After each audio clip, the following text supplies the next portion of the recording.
Hey guys, welcome back to the channel. This is story about what if Naruto inherits rare power from Minato part 1. Before I start, please do support for more amazing content and comments for part 2. Do consider to subscribe my channel and share my video to your friends and check out the description as well. Let's start the video. The compound was silent.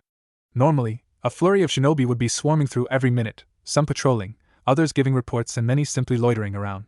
Yet now the only footsteps I could hear were muted, purposefully quietened. It was an ominous sign.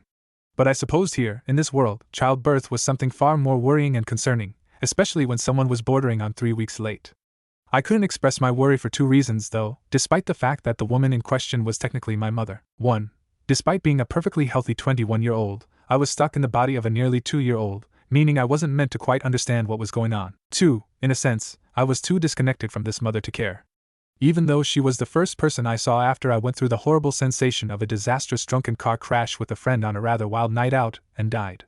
Her presence had been comforting, mildly, after vicious pain and then complete darkness.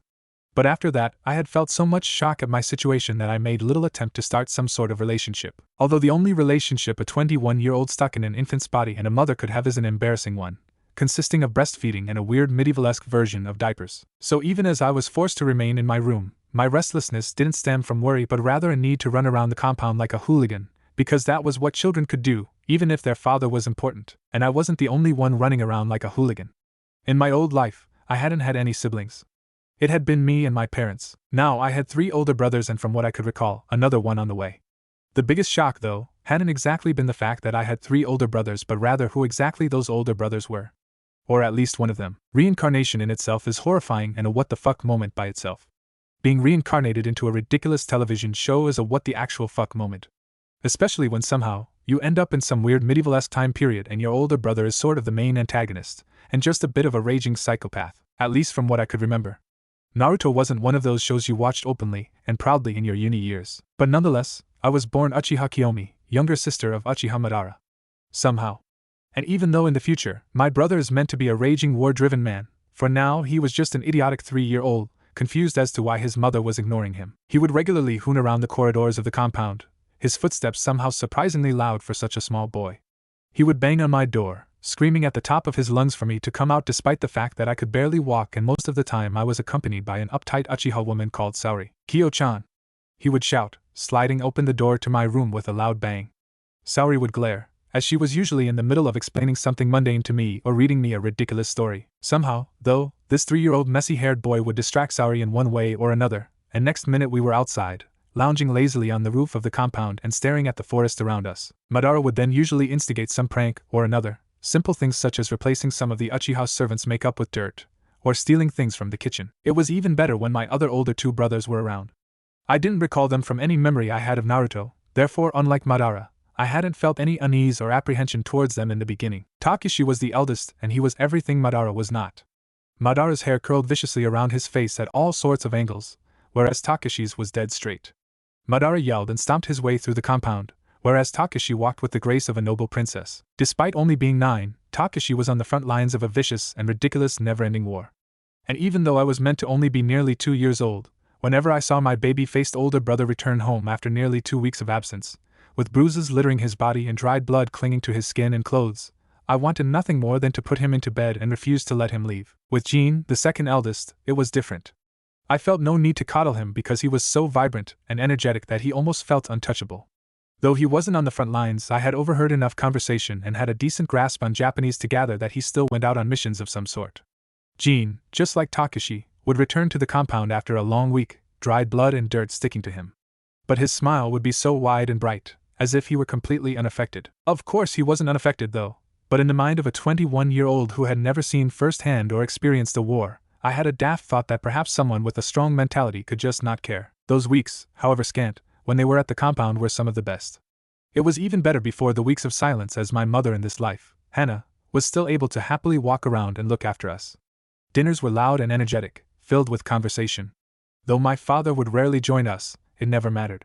Even when the birth date of my next sibling drew closer and then completely passed, Jean and Takeshi eased Madara's restlessness and my worry for his restlessness, as Hannah was moved to another part of the compound to be taken care of by medics. Jean would usually take us out to one of the many courtyards in the compound, and I would sit to the side and watch Jean guide Madara through some sort of training or another. He would then turn his attention to me, and we would run laps around the field, though it was more hobbling for me. Takashi went a different route, preferring more intellectual games. He would teach Madara shogi while guiding me through sets of blocks with hiragana letters inscribed in an attempt to teach me to read. It was also Takashi who showed me what chakra was, the distinct difference between my old world and this one. I had felt it early on, running through my veins, creating a burning session that often had my going into fits of tears, which Hana struggled to manage. Though I was sure that in all aspects, Hana was a great mother, I knew that my long silences when I was first born, as I spent the first few weeks in complete shock, confused her. Followed by the lengthy crying sessions when I first saw Madara and felt my chakra running through my veins, I knew that when my first birthday rolled around, she had little idea on how to deal with me, especially in regards to my vicious crying sessions when it felt my body was on fire due to chakra. It was odd, because the moment I was born, I didn't feel it. It was like slowing gaining back feeling in a limb after it going numb. Within my first few months, something began to feel different, and by the time I was around 6 months old, the distinct feeling of having something running through my body was obvious and painful. By the time I got used to the sensation of chakra, I forgot about Takashi's leaf display, not making the connection between the two. Takashi guided me through it just after I turned 2, placing a leaf on his forehead that stuck like he had applied glue. I couldn't even focus the chakra to my hand, let alone channel it into a leaf, but it gave me a purpose when I lay in my bed late at night, even though I never quite got it. Today was one of the days when Jean was at the compound, having returned from a mission. His arm was heavily bandaged, and there was exhaustion painted on his face, but he still smiled brightly and agreed to take us outside. The courtyard was empty except for the usual shinobi standing guard by the entrance, stoic and unmoving, their gaze carefully on us. I didn't feel like running amok today due to the intense summer heat, and instead lay on the grass a short distance from Jean and Madara, watching them throw kunai at a small target that hung on a nearby tree. I had a perfect view of the inside of the compound from my spot in the courtyard. Usually, every minute or so someone would walk past the entrance, whether it be a shinobi, guard, or one of the women who helped out around the compound. No one passed, though the guards remained stationed by the entrance. The steely silence that surrounded the compound due to Hana's condition was even more obvious from the outside. Jin's laughs, Madara's angry comments, and the rhythmic thump as the kunai continuously missed the targets were the only sounds. The angrier you get, the more you'll miss, Jin sang, his voice and tone easygoing as he clapped Madara on the back. Madara scowled, looking exactly like the petulant brat he was. You said you were gonna help me. I am. You just get too worked up. Your form and everything is fine, you just need to relax. I just need to relax? That's dumb. Madara snapped. Jean shook his head. Anger clouds your vision, you just need to. He stopped talking, his gaze on the entrance to the courtyard. I just need to what? I looked at the entrance, staring at Saori, who had joined the 2 Uchiha guards and was beckoning us over. Behind them, I could see clearly through the open doors into our house in the compound, where various shinobi and women were running through the visible hallway, a startling contrast to just before when not a single person had been walking by. Let's go inside now, Jean said, his voice quieter as he took the kunai from Madara's hand and slipped it into a pouch on his leg. Come on, he urged when Madara continued to stand there, pouting. Jean gave me a look that said I should come, and I struggled to get up and hobble over to Saori. What's going on? Jean asked Saori, and though his tone was light I could hear the unease in his voice. Taijima-sama wants you, Jean-kun, in the healing room, Saori said, her voice quivering. I'll take Madara-kun and Kiyomi-chan. I think they should come with me. Jean sounded oddly serious, his lips puckering as he glanced quickly between us. Saori shook her head. Taijima-sama was insistent. He hesitated for a moment before kneeling down beside us, ruffling our hair. Go with Saori-san, okay? Listen to what she has to say. Madara scowled. What's going on? He demanded. We were training, Jean. You promised we would stay out all afternoon. Jean shook his head and gave me a look as if to say deal with it before leaving us standing in the courtyard with the 2 guards and Saori. The lack of conversation enabled me to hear inside. The steely silence was long gone. It sounded like chaos, with the hurrying of footsteps and the shouting. Come along now, Saori said to us, her voice still uncertain and her cheeks flushed. I took Madara's hand before he could say anything else and followed Saori as she led us to my room. When we entered, we both watched her as she frantically searched for toys for us to entertain ourselves with, knocking various things off my closet shelves that caused Madara to scowl even more violently. What's going on? He demanded again. Where did Jean go? Saori turned around, a fake smile on her face as she held up a shogi set. Takashi-kun has been teaching you how to play, hasn't he, Madara-kun? How about we have a game? I don't want a game, I want to know where Jean is. The healing room. I wasn't told anything more than that. I looked away from Saori, knowing that she wasn't exactly lying. But she knew what was going on. Hana was dying. Or perhaps the child was dying. Either way, I didn't want to know, and by the look on Madara's face, he was beginning to figure it out. Is Mother okay? He asked as he lost his snappish tone. The baby? I don't know. Saori said quickly. I don't know. I felt sorry for her in that moment. She couldn't have been older than myself, And she clearly didn't have any kids of her own and wanted nothing to do with two petulant brats in this moment. Madara sat down, his face sullen and silent as he lay down on his futon and curled up in a ball. I felt Saori's anxious gaze on me, as if she were waiting for me to crumble and do the same thing. Instead of giving any outward reaction, I curled up next to Madara against his back, though he didn't move. It felt like barely an hour before someone knocked on the door and Saori slid it open, revealing a man who I vaguely recognized from Taijima's council. He whispered something in her ear and I watched her face crumble even more than it already had. She looked back at us, her expression anxious, and met my eye. The man left, the door sliding shut behind him, and Saori turned her face around so as to hide her tears. Uchiha Izuna was born mid-afternoon on a hot summer day. Uchiha Hana died early evening on a hot summer day. For that entire day, the compound was a whirlwind of activity. Madara stayed in my room, lying on my futon while Jean took me out into the nursery to meet Izuna. I wasn't sure if my lack of reaction to Hana's death was normal or not. Jean didn't seem too unnerved by it, because I was not even 2 years old and normal nearly 2-year-olds wouldn't be able to fully grasp what had just happened. Jean remained stoic as we walked through the compound, passing various people hurrying around. His hand was tight around mine, the only outward indication that he was upset. The nursery was one of the rooms that opened up into the courtyard. A young girl, barely 15, sat in a chair gently rocking Izuna in her arms. There was only a tuft of hair on his head, and his arms and legs were so chubby. I hadn't seen a baby in a while, and I couldn't help but stare at Izuna and picture the image I had in mind that I remembered from Naruto. Jean took Izuna into his arms and lowered him to my view so I could see him properly. His eyes weren't even open, his little face scrunched up delicately. I saw the adoration in Jin's eyes as he cradled him to his chest. In a way, all I saw was another child for Taijima to turn into a soldier. Another child for him to destroy. But for now, Izuna remained a blissfully small and ignorant baby, who wouldn't be tainted by this horrifying world just yet. Uchiha Taijima was only 28 years old, clan head with 5 children and recent single father. I felt no sympathy, only a cold apathy towards him. And it was funny how, for someone who rarely saw me, he seemed to grasp and understand that within moments. He had held me only moments after Hana had when I had been born into this world. Yet within seconds I was deposited back into my mother's arms, and I had no doubt that he returned to his desk and resumed his work as if nothing had ever happened. Hana's death was exactly the same. The compound was stoic, in mourning for the lady of the Uchiha clan. I walked past Taijima's office, expecting it to be empty, yet there he was, poring laboriously over scrolls piled high on his desk. He glanced up when I stood by the door, staring in. Our eyes met, and I couldn't help but find it ridiculous and strange that this man was closer in age to me than my siblings. I wonder if part of Taijima could see that maturity in me, or if all he saw was another Madara, a petulant hooligan who caused too much trouble around the compound. Taijima's eyes went back down to the scrolls and he continued to look over them. Various people walked past, carrying flowers and other items in preparation for the funeral. He didn't budge in the whole 5 minutes that I stood there, as I waited for some kind of reaction. My grasp on Taijima's personality wasn't due to interactions but rumors and stories. His pre-clan head times, where he was one of the top shinobi of the Uchiha clan. His arranged marriage to my mother that occurred simply because he heard a mere whisper that my grandfather, who I had never met, was thinking of causing rebellion, and Taijima could not be bothered dealing with that. In my mind, this was the man who single-handedly created the Uchiha Madara I knew of. Perhaps Taijima sensed my sudden increased disdain for him after the death of Hana. It reached a heated climax around the time of the funeral, when Taijima left early, and was not there for when we placed flowers around Hana's head inside her coffin. He was not there for her cremation, either, leaving Jean and Takashi to deal with the inconsolable Madara. I did the only thing I could at my age and followed him, and just like the previous week, I stood at the door and simply stared, conveying as much hatred as I could. This time, Taijima put down his scroll and stood up from his desk. He walked over to me and showed a sliver of respect by kneeling down to my small level. Kiyomi, he said. He had never added an honorific to any of our names.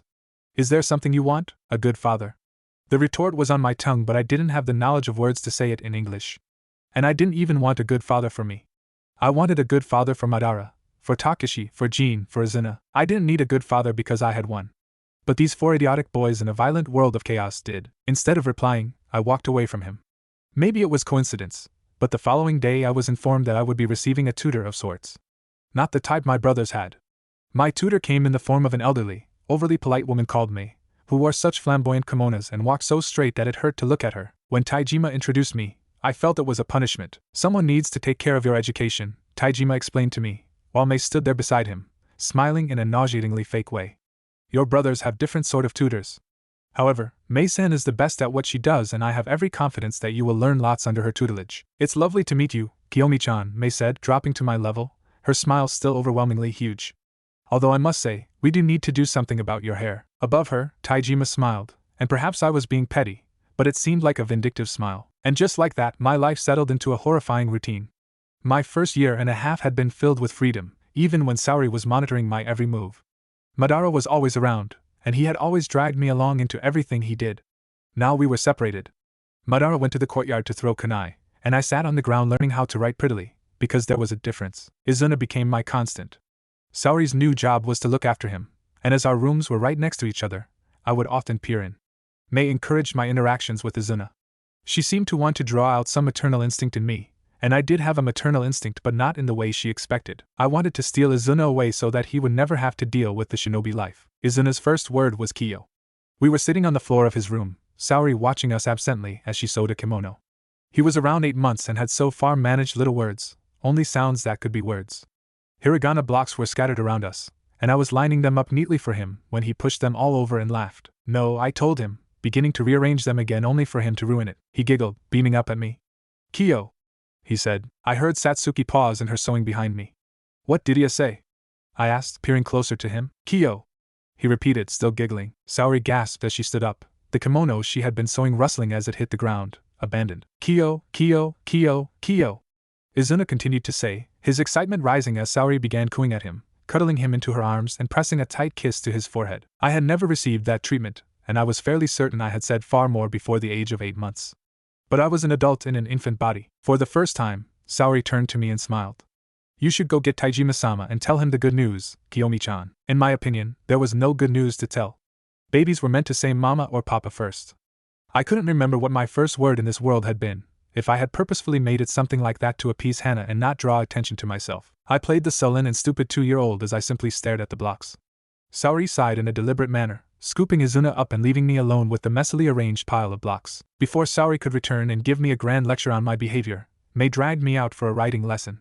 And as the weeks dragged out, it was common to hear Izuna's small patter of footsteps and his loud shouts of Kiyo fill the hallway. It wasn't long before he was shouting Madara's name, too, but it sounded more like Mad Ada due to his incapability to pronounce words. Watching Izuna grow began to fill me with jealousy. For his first birthday, he received wooden kunai. For my 3rd birthday, I received kimonos and jewelry.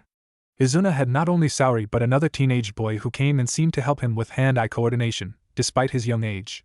It made my days feel long and even more pointless, as I sewed patterns into materials, leaving my fingers sore and pricked, and rolled out rice balls that never were quite the right shape. I was failing at everything Mei taught me. The only thing I succeeded in was reading and writing, which I picked up with ease due to my mental age. But my handwriting was never quite the way Mei liked it. Perhaps it was because I was so used to writing in English, but my hiragana and katakana were often loopy and sloppy, and when I began to learn kanji it was even worse. Takashi pulled me aside more often than not, as if he sensed my restlessness at not achieving anything and my jealousy for Izuna's days. One particular morning in the beginning of autumn, we were outside, leaves spread out all around us as Takashi once again showed me how he summoned channeled chakra into the leaf and placed it on his forehead.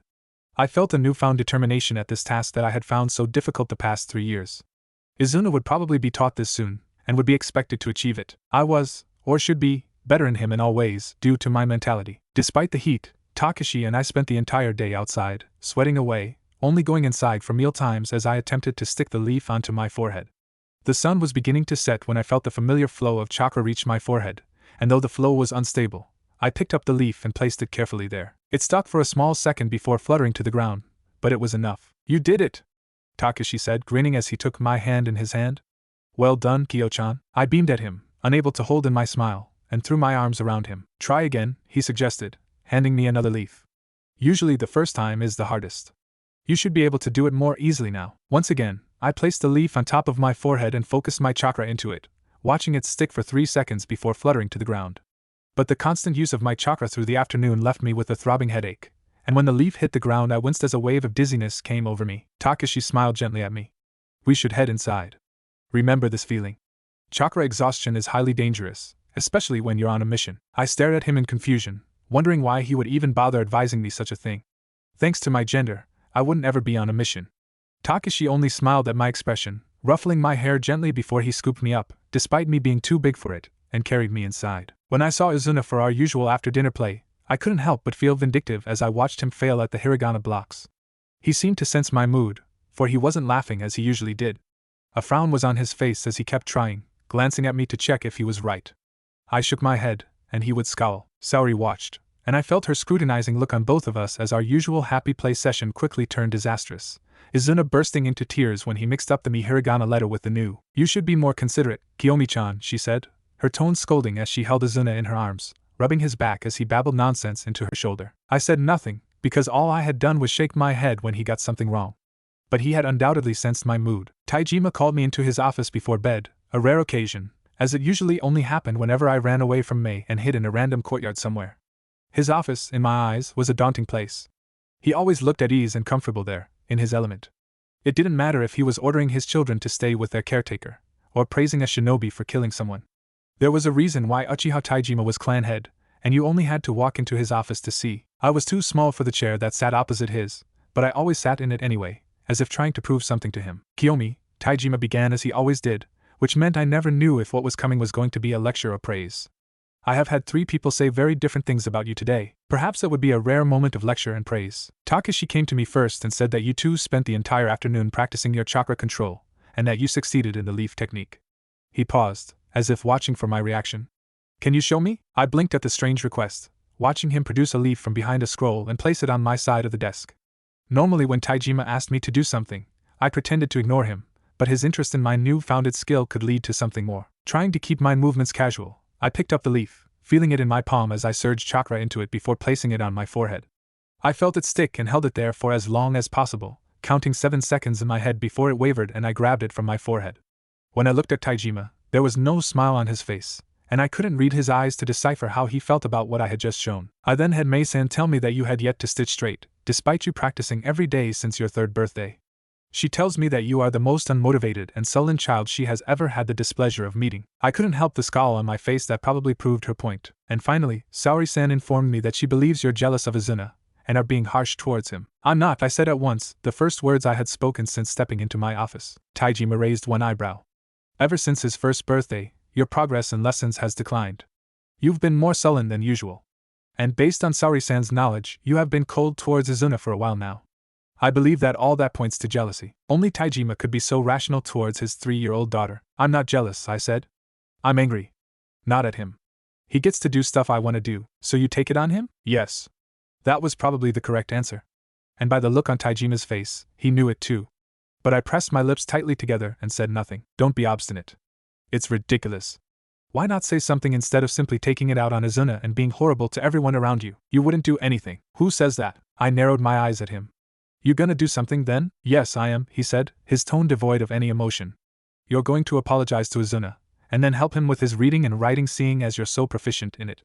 And then, you're going to master a straight stitch by the end of the week. For the first time, I felt something within me surge with anger. My chakra rumbled through my body as if it were beginning to get out, my hands clenching by my sides until it felt as if my knuckles were going to pierce through my skin. But Taijima wasn't even looking at me anymore. His attention was on a scroll on his desk, and the rude dismissal rippled through me. I walked out of the room, counting 1, 2, 3 in my head to try and calm my heart. It hadn't been a lecture but a punishment. Never before had Taijima himself interfered with my life so directly. Izuna's door was still open in his room, and I saw Saori sitting with Izuna, talking softly to him. She looked up when I paused in the doorway, her expression carefully blank, but I still saw the uncertainty flicker through her eyes as she stared up at me. Izuna looked up too, his gaze uncertain. Instead of apologizing, I walked next door into my room and made sure to slam the door extra loud. I opened my clenched hand, seeing the leaf in tatters on my palm, my anger having destroyed the only semblance of potential I had of becoming a shinobi. My punishment lingered out for 1 week, then 2, then 3, all because I refused to apologize to Izuna and then would purposefully do a zigzag stitch with Mei, technically proving that I could indeed do a straight stitch. It didn't help that I rarely saw Madara, who Taijima was training personally, and Jin and Takashi were constantly on missions. Part of me felt foolish for being such a brat about a simple apology when it was clear that the war outside the compound was reaching a heated climax. But it wasn't about Izuna. I wasn't not apologizing to Izuna to spite him, but rather to spite Taijima. It didn't feel like I was proving anything, though, simply because Taijima had mastered the look of indifference. Whenever I walked past his office, he would glance up for a moment, look me right in the eyes and go back to whatever he had been doing. This is ridiculous, Mei said in the 3rd week, her lips pressed so tightly together that I couldn't see them. I don't think I have ever met someone so impertinent. Impertinent means naughty, insolent, bratty, I retorted with words I had only just learnt in Japanese, finishing my zigzag stitch. I'm not angry at Izuna. Father. Mei looked surprised at the brief confession before she shook her head. You are the most stubborn and foolish girl I have ever had the displeasure of teaching. I handed her my zigzag stitch and walked out. That night, I overheard a conversation between her and Taijima while I was in my room, pretending to be asleep. I'm concerned about her, Taijima-sama, Mei was saying, her voice annoyingly kind. I'm worried that Hana-san's death greatly affected her, but she's not showing it. Taijima made a contemplative noise but said nothing more. And forgive me if I'm speaking out of turn, but I believe punishing her is only going to make her angrier and worse. That is true, Taijima said, and I waited for something else, for an excuse, but it never came. Their footsteps moved away from my bedroom door, and that was that. Speaking to Taijima hadn't worked for Mei, and as the next few days passed where both Takashi and Jin regularly checked on me and subtly hinted for me to apologize to Izuna, I realized that she had spoken to them, too. Why not? Jin asked while I was sewing my zigzag stitches. It's 2 words. In fact, you don't even have to mean them. I mean, you should, obviously, Kyo-chan, you definitely should, but you don't have to mean them yet. I'm not angry at Izuna. I'm trying to prove a point, Jin laughed, ruffling my hair. Kyo-chan, you will never be able to prove a point to father. That's just the type of person he is. It was the wrong thing to say, though he didn't realize it. That just made me more keen to prove a point, to prove that I wasn't someone Taijima could boss around and make into a picture-perfect female, ready for marriage. Takashi took a different approach. Apologizing is sensible, he told me as I was fanning the rice to make sushi. It dissolves conflict. Maybe I want conflict, I retorted. He gave me a small but sad smile, and I felt bad for my comment but didn't have it in me to apologize. In my old life, I had been a bit of a drama queen. But part of me was certain this was important. I couldn't do anything if all I learned when I was young was stitching, calligraphy and cooking. I was being a tad dramatic, and yes, it did involve me taking out some of my anger on Izuna. But that wasn't my intent. I realized my hissy fit was reaching ridiculous points when it became obvious that Mei had also spoken to Madara about me. Madara, who had as much tact as a block of wood. Why can't you just apologize to Izuna? Madara asked. Unlike the others, who had confronted me while I had been training with Mei, and she had not so subtly left the room, Madara dragged me out of the compound and into the autumn air, something I appreciated. I sighed, sick of explaining. I'm not angry at Izuna, I repeated for the 5th time. I know, you're angry at father, but honestly, you're being annoying.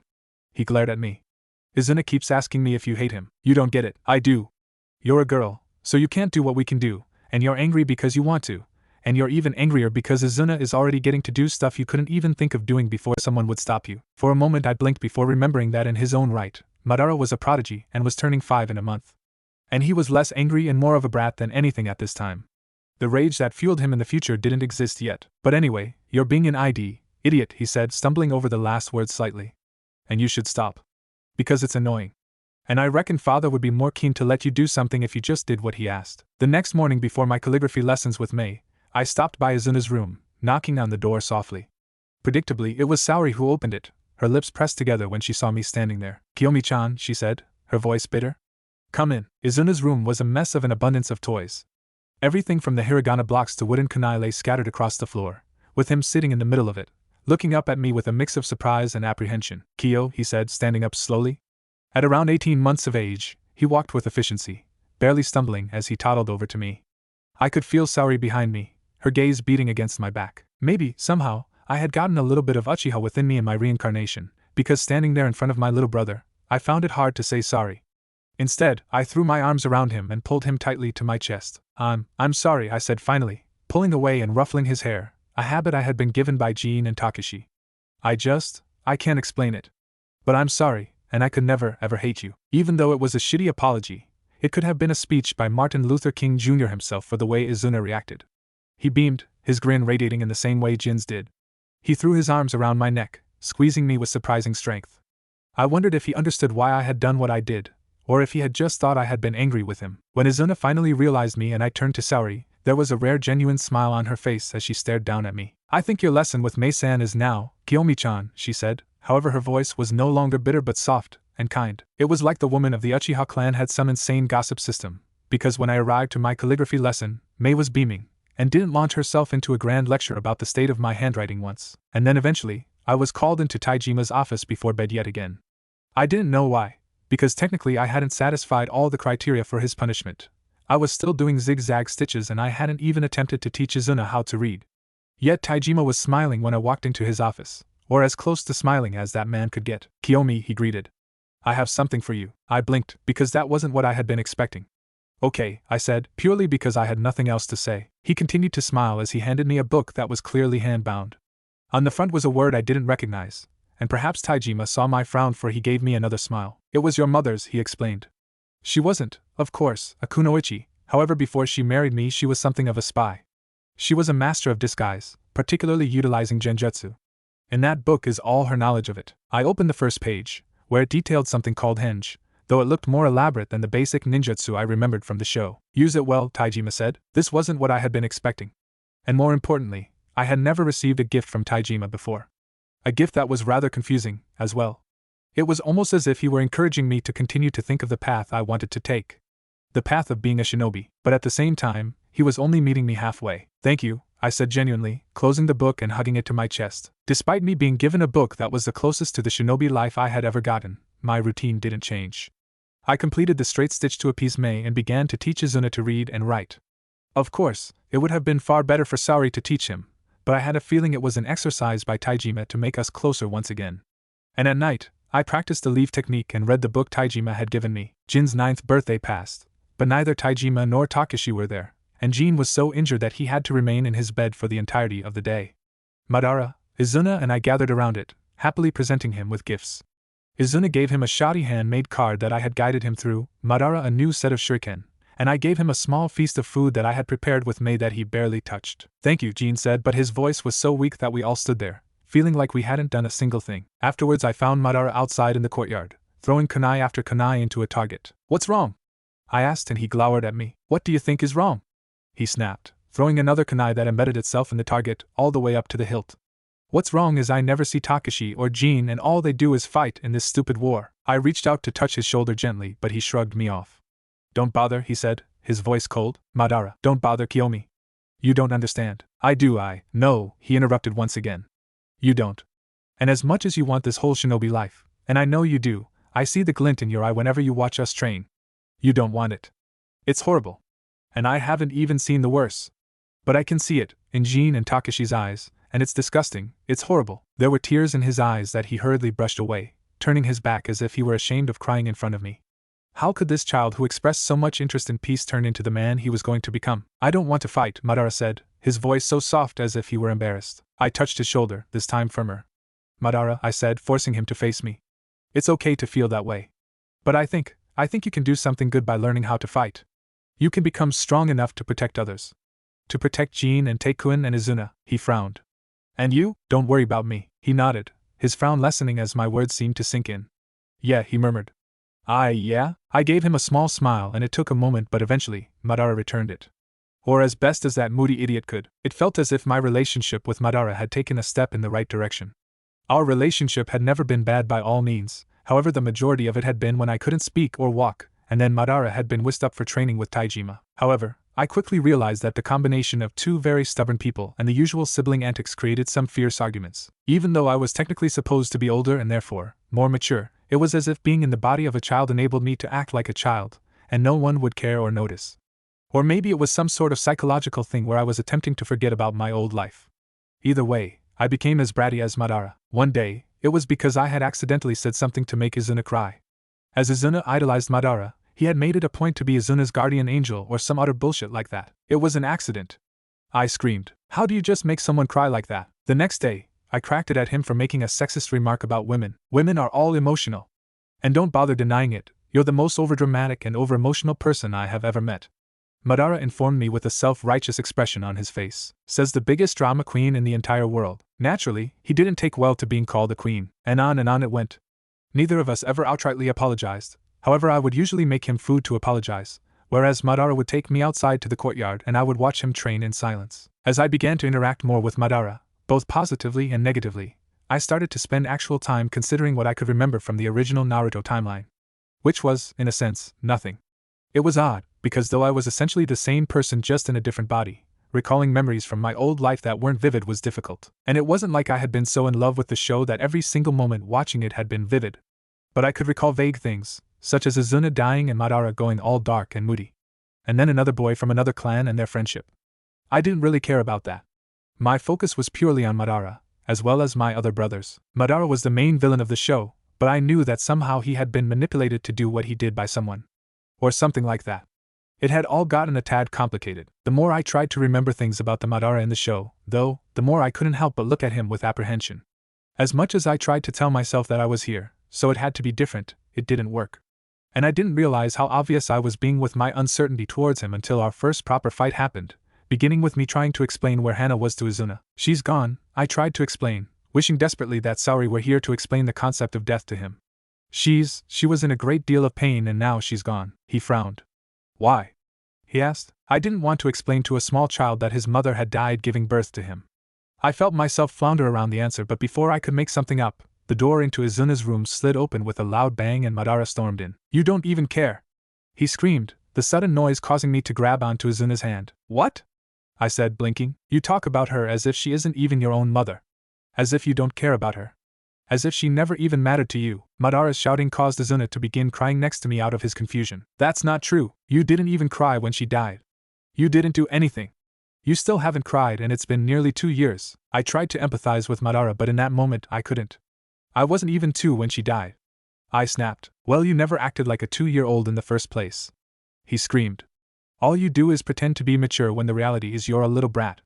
Who, by the looks of it, can't love anyone. Izuna began to cry louder, his howls beginning to grate on my ears. Usually, whenever Madara heard Izuna even sniffle, he would crack it. But he was ignoring him, his gaze completely on me, the hatred in his eyes hitting me like a bullet. I don't understand where this is coming from, I said angrily. And your way of grieving is to not grieve? Or maybe you can't. I don't think you are capable of loving anyone. You were rude to Izuna when he was born, you act indifferent towards everyone, and you look at me like I'm some sort of monster. What is going on here? Saori stood by the door, looking horrified. Madara-kun, explain. Madara shook his head, giving me one last vicious glare. Kiyomi's a cold-hearted monster, he said before storming out of the room, slamming the door dramatically. Madara-kun, come back here! Saori shouted after him. I could hear his footsteps thudding down the hallway. She gave me an imploring look before swooping down to Izuna and picking him up, hushing him gently. I stood there, not moving, trying to comprehend Madara's words. A cold-hearted monster. That was meant to be him, not me. I didn't know what I was, where I fit into the horrible equation that was the Uchiha clan. I wasn't like them. I couldn't be like them. Genetics made up a certain part of your personality, and I had none of the genetics of Taijima or Hana. There was the whole nature versus nurture psychological concept, but I wasn't like the rest of the Uchiha clan. I hadn't changed, or at least I thought I hadn't, and how could I grieve for someone I didn't know?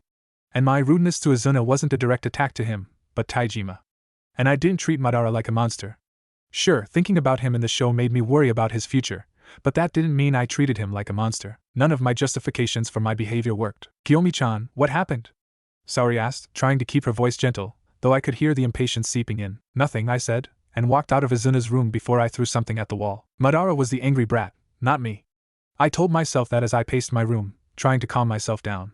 But for all the pacing I did, I still wanted to storm into his room and give him a piece of my mind, even though I was technically supposed to be the mature one. Takashi, Jin and Taijima were all absent, dealing with the ever-present war, so despite Saori and Mei's constant attempts to get us to apologize, it didn't work.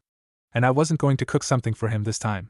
It was different. Our relationship sunk into nothingness for a few days, only to be rekindled by the threat of something greater. Taijima and Takashi returned a few days after our fight, their return resulting in an unusual amount of loud shouting that I heard from Izuna's room, where I was teaching him how to read while Saori watched on. Both Izuna and I trailed out of his room, peering into the hallway where Taijima was struggling to hold Takashi's weight. Take-kun! Izuna shouted, hurrying towards them with all the speed he could muster. Saori-san, put Izuna and Kiyomi to bed, Taijima barked. Saori stood behind us, her mouth agape as she stared at the sight before her. Now, oh of course, Taijima-sama. She grabbed Izuna's hand before he could get any closer, wrapping her other arm around my shoulder and beckoning us away from them. I didn't think I would ever forget the sight of Takashi, his eyes only slightly open as he leaned heavily on Taijima, blood smeared on every part of exposed skin, blood gurgling from his mouth, his leg twisted at an odd angle. That was my brother. Someone had done that. My entire body went numb as I distantly watched Saori put Izuna to bed, who struggled the entire way, crying and looking at me for consolation that I didn't have it in me to give. Saori led me out of Izuna's room and into mine, biting her lip as she helped me into my sleeping kimono and put me to bed. The door shut behind her, leaving me in darkness. But I couldn't stay there. Someone had nearly killed my brother. He could be dying and I was just lying here, wallowing in my dark room. I stormed out of my room minutes after Saori left, hurrying down towards where I knew the healing room to be, only to smash into someone. Madara stood there, looking just as disheveled as I felt. Kiyomi? he said, blinking before grabbing my arm tightly. Takashi, I know, I interrupted. Let's go. We both sprinted down to the healing room and Madara shoved aside the guards standing by the door with surprising strength for a 5-year-old before we both stormed into the room. Taijima was kneeling beside Takashi, his head in his hands while Takashi lay there, unconscious. He looked up at the sound of the door opening, his face turning cold when he saw us. What is this? He said, his voice eerily calm. I thought you were told to stay in bed. That's our brother. Madara snapped. I'm not staying anywhere but here. Taijima took a deep breath. There's no point you being here. It won't do anything. I don't care what it will do, Madara retorted. But we're staying here anyway. He looked at me and I nodded my head. For a moment Taijima didn't say anything, and Madara took that as a sign to go over towards the bed, my hand held tightly in his. The closer I got to Takashi, the more I wanted to look away. The blood had been cleaned up, revealing the litter of bruises that were visible everywhere. No one said a thing, all of us standing there staring at Takashi. I wondered if Taijima felt guilty, if he felt like it was his fault that this had happened. I wondered if Madara felt the same anger I felt it suffocating him, felt the need for some form of revenge, so that the people who had done this to Takashi never saw the light of day again. You're hurting me, Madara whispered in my ear. I startled, realizing I was clenching his hand too tightly, and I quickly let go. Taijima left us alone in the room, leaving without a word. Both Madara and I stayed beside his bed long enough that 2 servants brought us futons and set them out beside Takashi. At some point, I drifted off, waking up only when I heard the door opening, revealing Jin holding Izuna in his arms. And then it was all 4 of us, surrounding Takashi's bed as if we were a wall protecting him. Izuna curled up on Madara's futon and Jin on mine, and I felt Jin's sobs against my back while I pretended to be asleep. In the morning, when Takashi began to stir, we were all still there, bleary-eyed and disheveled, a united front as we watched him open his eyes. He blinked when he saw 4 faces peering at him before a small smile appeared on his face, followed by a wince. Teikun, Izuna whimpered, burying his face in Takashi's arm. Takashi ruffled his hair, though it looked to be a slow and painful movement. Izuna, he said with a smile. What are you all? He winced again. What are you all doing here? What do you think, idiot? Jin said, smiling, though everyone could see his red eyes and the tear tracks on his face. I'm going to get a medicine, okay? While we waited for the medicine to arrive, Takashi blinked wearily at his surroundings, as if confused by where he was. What happened? He asked, looking at Madara for clarification. You came in looking half dead with father, Madara said, his voice unreadable except for the slight tremble in his words. Takashi closed his eyes, letting out a breath before attempting to give us another small smile, minus the wince afterwards. You 3, thank you. You didn't have to be here. Of course we did, Madara snapped, though his lips were turned upwards. You're our brother. There was nothing else to be said while we waited for the medicine to arrive. Izuna held onto Takashi's forearm, whereas I held one hand and Madara held the other. We were ushered out quickly by the medicine and Taijima, who arrived looking breathless, rare emotion spilling from every pore of his being. Yet we still sat outside his room, all of us lined up against the wall until the medicine opened the door. He'll be perfectly fine within a few weeks, the medicine announced. My shoulders dropped, the stress leaving them as relief washed through me. I heard Jin let out a long breath and a flicker of a smile appear on Madara's face. He'll be okay, Jin repeated. He'll be okay. The relief was only further emphasized when Taijima reported the same thing, and the following day, he was moved out of the healing room back into his own room. Just like the night he had arrived back half dead, we all crowded into his bedroom, servants appearing with 4 extra futons as we slept beside Takashi once more. I didn't want to leave his side. To see my older brother, the eldest brother, look so weak and beaten down, so unlike his usual calm and steady self, threw me out of loop. It was a harsh reminder, as well, and a horrifying first-hand witness of how disgusting and vile the war out there was. It took only a day before the relief faded. Taijima ordered us to return back to our old rooms, and suddenly, despite never happening before, there was a curfew on our bedtime. What? Madara said, staring angrily up at our father. But I don't care what you think it is, Taijima interrupted. That is what it is. It's for your own safety. When Madara opened his mouth to complain again, Jin nudged him, shooting him a warning look. There will be double the guards around the compound, as well, Taijima continued. And please, do not leave your room after dark. It is for your own safety. And if, for whatever reason, you do need to, there will be a guard constantly stationed outside your room. Ask them to escort you wherever you need to go. And if there isn't a guard, then do not leave your room. Understood? We all stared blankly at him. Do you understand? Taijima repeated, his voice harsh. We all murmured variations of yes. Taijima gave us one last look before hurrying off, an urgency to his pace that I had never seen before. What's going on, Jin? Madara asked, turning to our older brother. Why is father so pedantic? I filled in for him, a word Takashi had taught me in Japanese yesterday. Jin smiled, but it was unconvincing. Everything's getting a little intense out there at the moment. But don't worry, it's nothing to worry about, Izuna pouted. I want to stay with Tae-kun. You can't, Izuna-kun, Jean said, picking him up. Just for a little bit. And then I'm sure father will let us all be together in Takashi's room again. Another change occurred that made me even more anxious. Izuna was moved into my room, his futon situated right beside mine.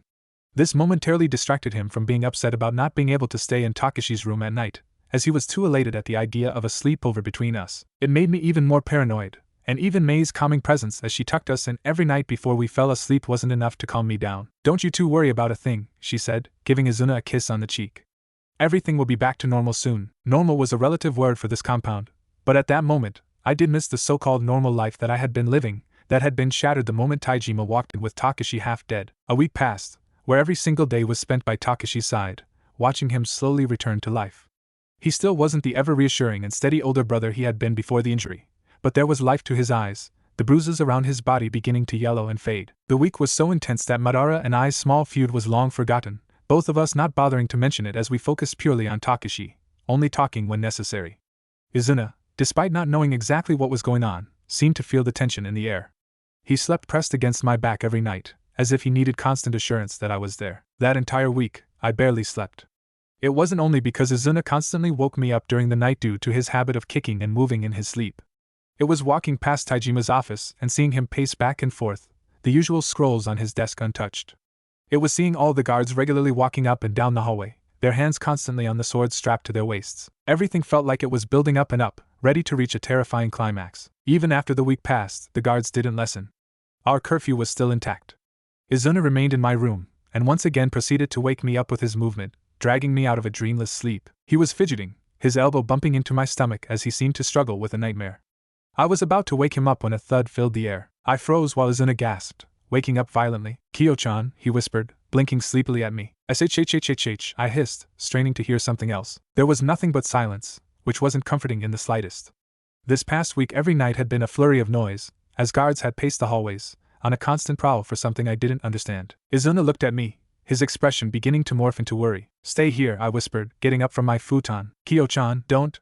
His voice was spoken at a whisper but was still too loud for my liking. Without looking back I crept towards my door, slowly opening it before peering out. Nothing but darkness and silence greeted me, the suffocating kind that left my heart pounding in my throat. There was no guard on the other side like there usually was. There wasn't the usual light left on. Taijima's words echoed through my head but I ignored them, stepping out into the hallway and shutting the door, wincing at the small thud it made as it closed. Still there was silence. I took a deep breath and began walking down the hallway on my tiptoes to where I knew Taijima's room to be. Not a single guard was in sight. Adrenaline began to course through my veins, my knees going weak as I stumbled along the dark corridor, my hands feeling out the wall. A loud scream echoed through the hallways and I jolted, feeling as if I had just been struck by a lightning bolt. Takashi. My feet began to move before my brain could catch up to make a logical decision. I raced through the hallways, slamming into wall after wall as I struggled through the dark until I stopped before Takashi's room. Two men wearing masks stood by it, decorated in armor with swords hanging by their side. They looked at me and despite the mask, I saw the crinkle in their eyes as they smirked down at me. What do we have here? He drawled. A tiny little girl running to save her brother? My hands were trembling beside me but other than that, I couldn't move. The screams from Takashi's room had stilled and I didn't want to think, couldn't think what that meant. The taller of the men grabbed me by the throat, the sudden movement throwing me against the wall as I struggled violently against it. There was no air going to my lungs and I saw another man emerge from the room as the grip around my throat only tightened and tightened and tightened. Just as quickly as his hands wrapped around my throat, I was dropped on the ground.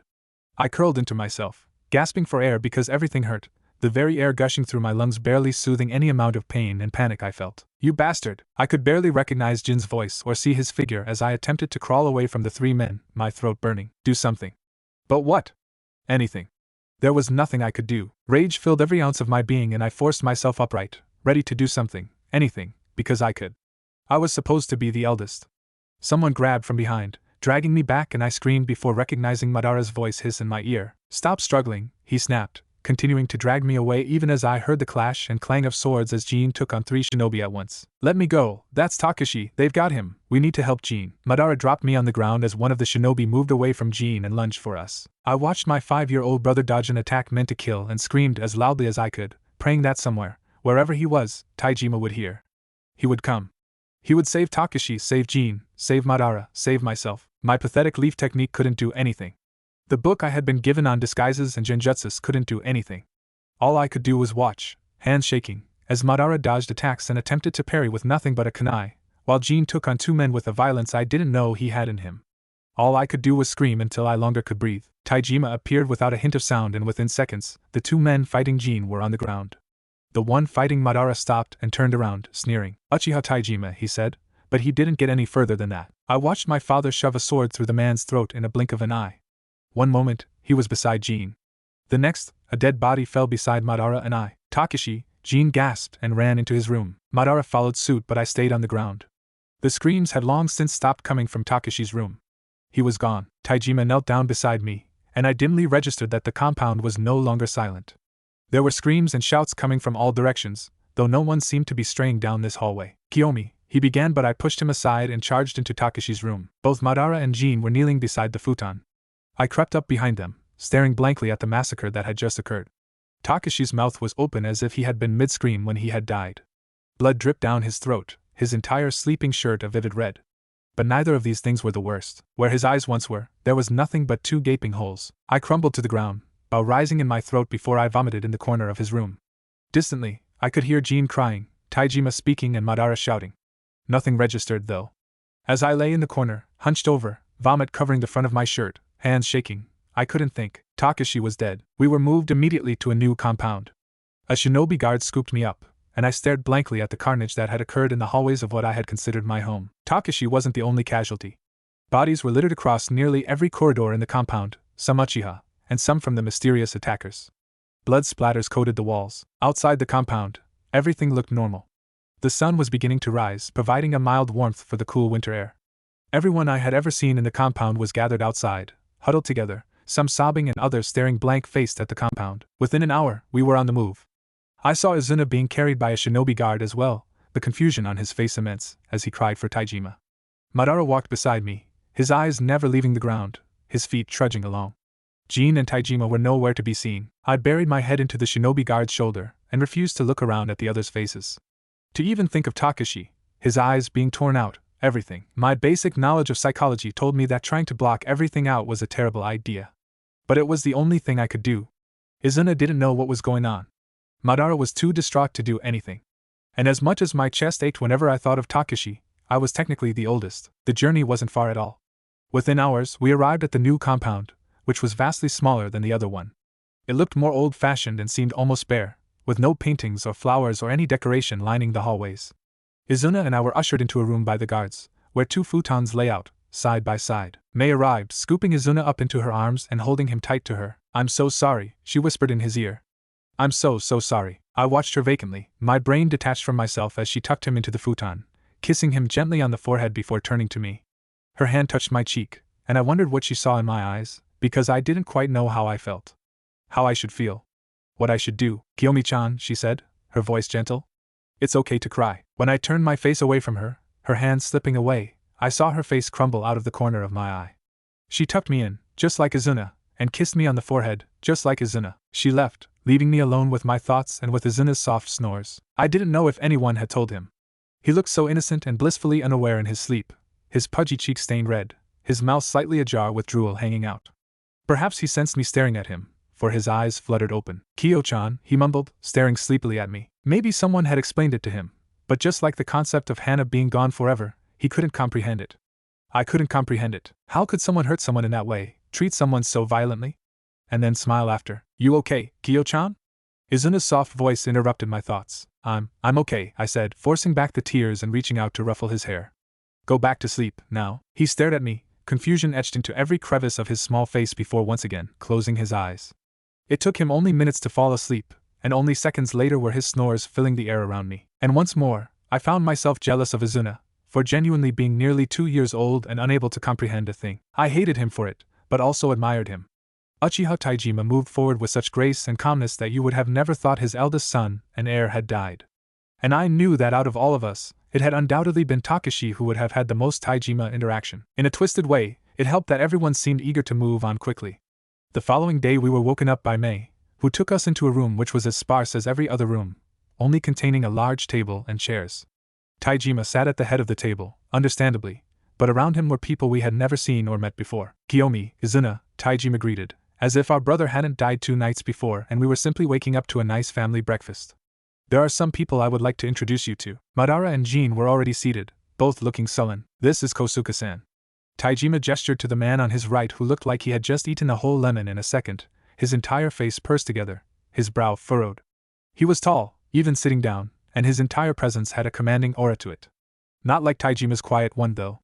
Kosuke-san runs this compound and has trained some of our best shinobi, which includes his son, Yoshino-kun. Yoshino, too, looked like he had just eaten a lemon, and he too was tall. He looked around 12, and the fact that my father had just called a 12-year-old boy one of the Uchiha clan's best shinobi made my hands clench. Beside Yoshino was a woman who I gathered was his mother, for she wore the same expression as her husband and son, though she wore it with a grace and beauty I envied. And this is Yori-san, Kosuke-san's wife. Taijima gestured to the sullen woman. And finally, Shin-san and his wife, Satsuki-san. Shin-san is an esteemed member of the council. Shin and Satsuki were the complete opposite of Kosuke and Yori. Shin was shorter yet larger, and there was an obvious sheen of sweat on his forehead as he gave us a nervous smile. His wife didn't even meet our eyes as she stared down at her plate of food as if she was wishing she didn't exist. I shared her feeling. And of course, everyone, these are my two youngest, Kiyomi and Izuna. Only Shin and Yoshino muttered a small greeting. I looked next to me and saw Izuna looking incredibly overwhelmed as he stared at all the new people. We weren't given any time to think before we were ushered onto the table, Izuna next to Madara, and me next to Izuna on the edge of the table. There was no conversation. Taijima looked perfectly at ease, as if nothing was wrong. Yet Madara and Jin's faces said it all. I couldn't stomach the food. Every time I went to put something in my mouth, all I could think of were the gaping holes left in Takashi's head where his eyes had once been.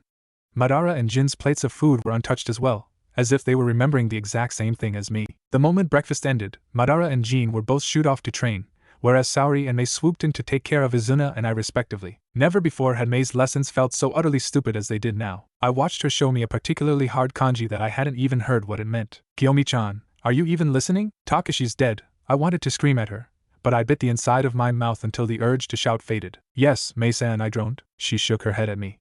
Well then, what does this mean? She barely waited a second before she spoke, her voice as shrill as ever. It means to look back. Okay.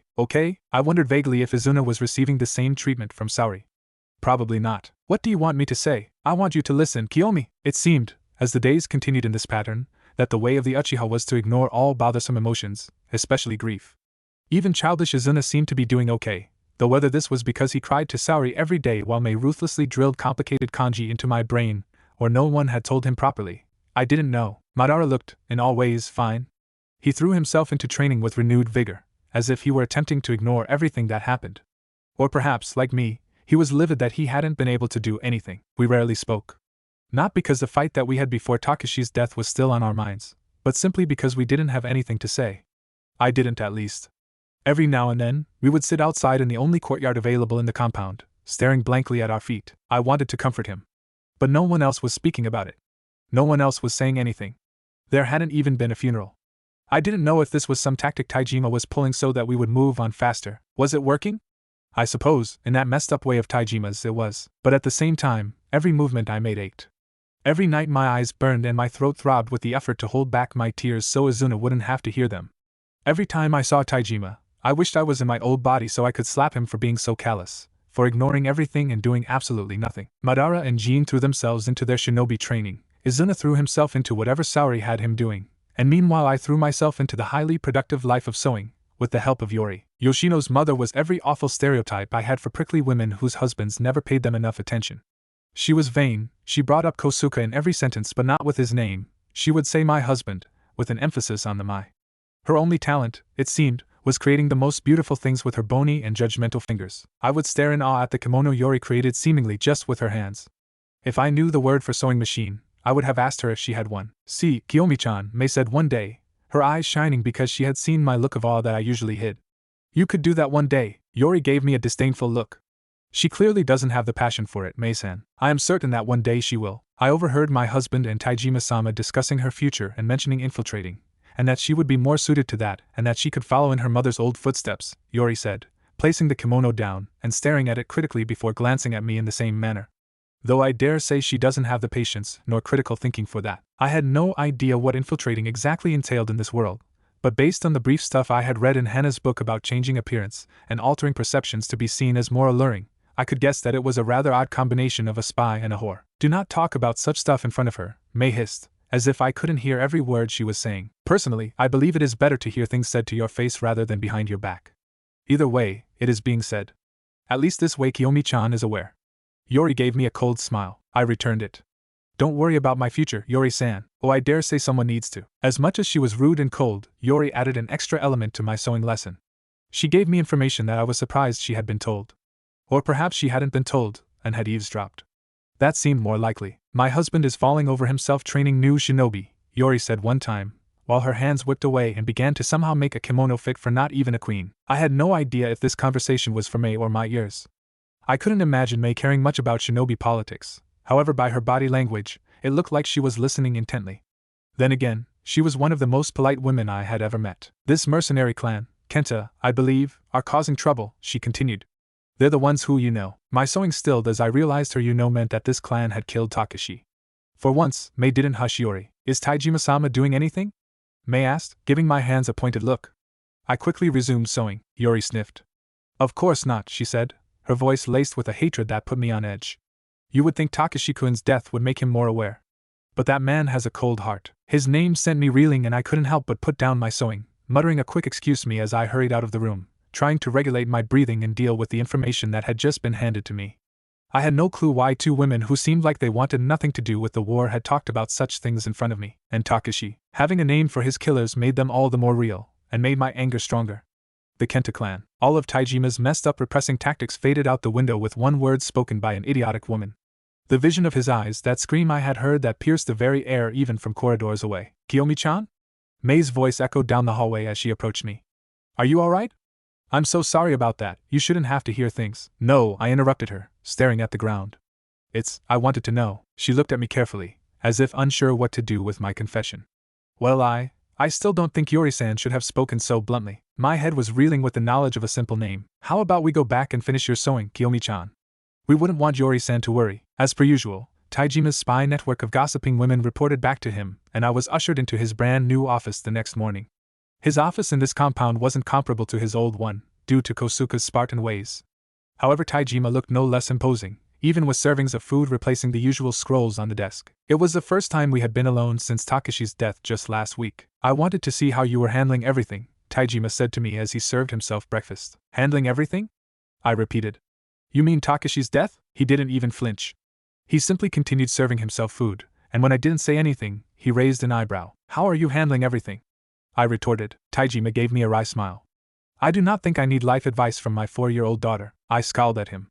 I'm angry, I said finally, deciding to be honest. That you couldn't do anything to save him? The words sent a sharp sting of fury rippling down my spine. He spoke so casually, so callously, as if he was acting like I hadn't seen him slaughter those shinobi with no mercy whatsoever due to his anger. As if he hadn't ran into Takashi's room after I had and knelt there beside us. It wasn't as if Taijima didn't care. He did, and I knew this. But it felt as if his lack of reaction was a manipulation, just like his callous words. And it was working. It was a mishap, Taijima said eventually when I didn't say anything. They somehow got through our protective genjutsus around the compound, not to mention they knew the times the guards swapped rotations. As the guards were swapping, many of them were killed. He wasn't making excuses. He was stating everything as if it were a fact, as if, though there had been a mistake, he had moved past it. Mei-san told me what happened, Taijima continued, as if he wasn't noticing me clenching my chopsticks until they were about to snap. You overheard the name of the clan that invaded the compound. Invaded the compound. Because Takashi, even though he had his eyes torn out and his throat sliced open, he hadn't been the only one. Do you want revenge? Taijima asked, his voice still quiet and calm. It was like we were discussing types of tea. I didn't understand how a man could ask his nearly 4-year-old daughter such a question. I'm gonna have breakfast with Izuna, I said, and with a strength I didn't know I possessed, didn't know I could do, I turned my back on my so-called father despite wanting to throttle him into the ground for putting thoughts into my head. Thoughts of hunting down this Kenta clan, finding them, and slaughtering them. Ripping their eyes out. Slitting their throat. Thoughts that seemed satisfying. Time continued to ebb and weave in the way that it did when people threw themselves into things to try and forget about other things. I had done it multiple times in my old life, but the things I had wanted to forget about had been utterly ridiculous in comparison to this. A cheating boyfriend. A bad night in a bar. A dead brother with his eyes torn out. My stitching improved to the point where I could sew shaky flowers into kimonos.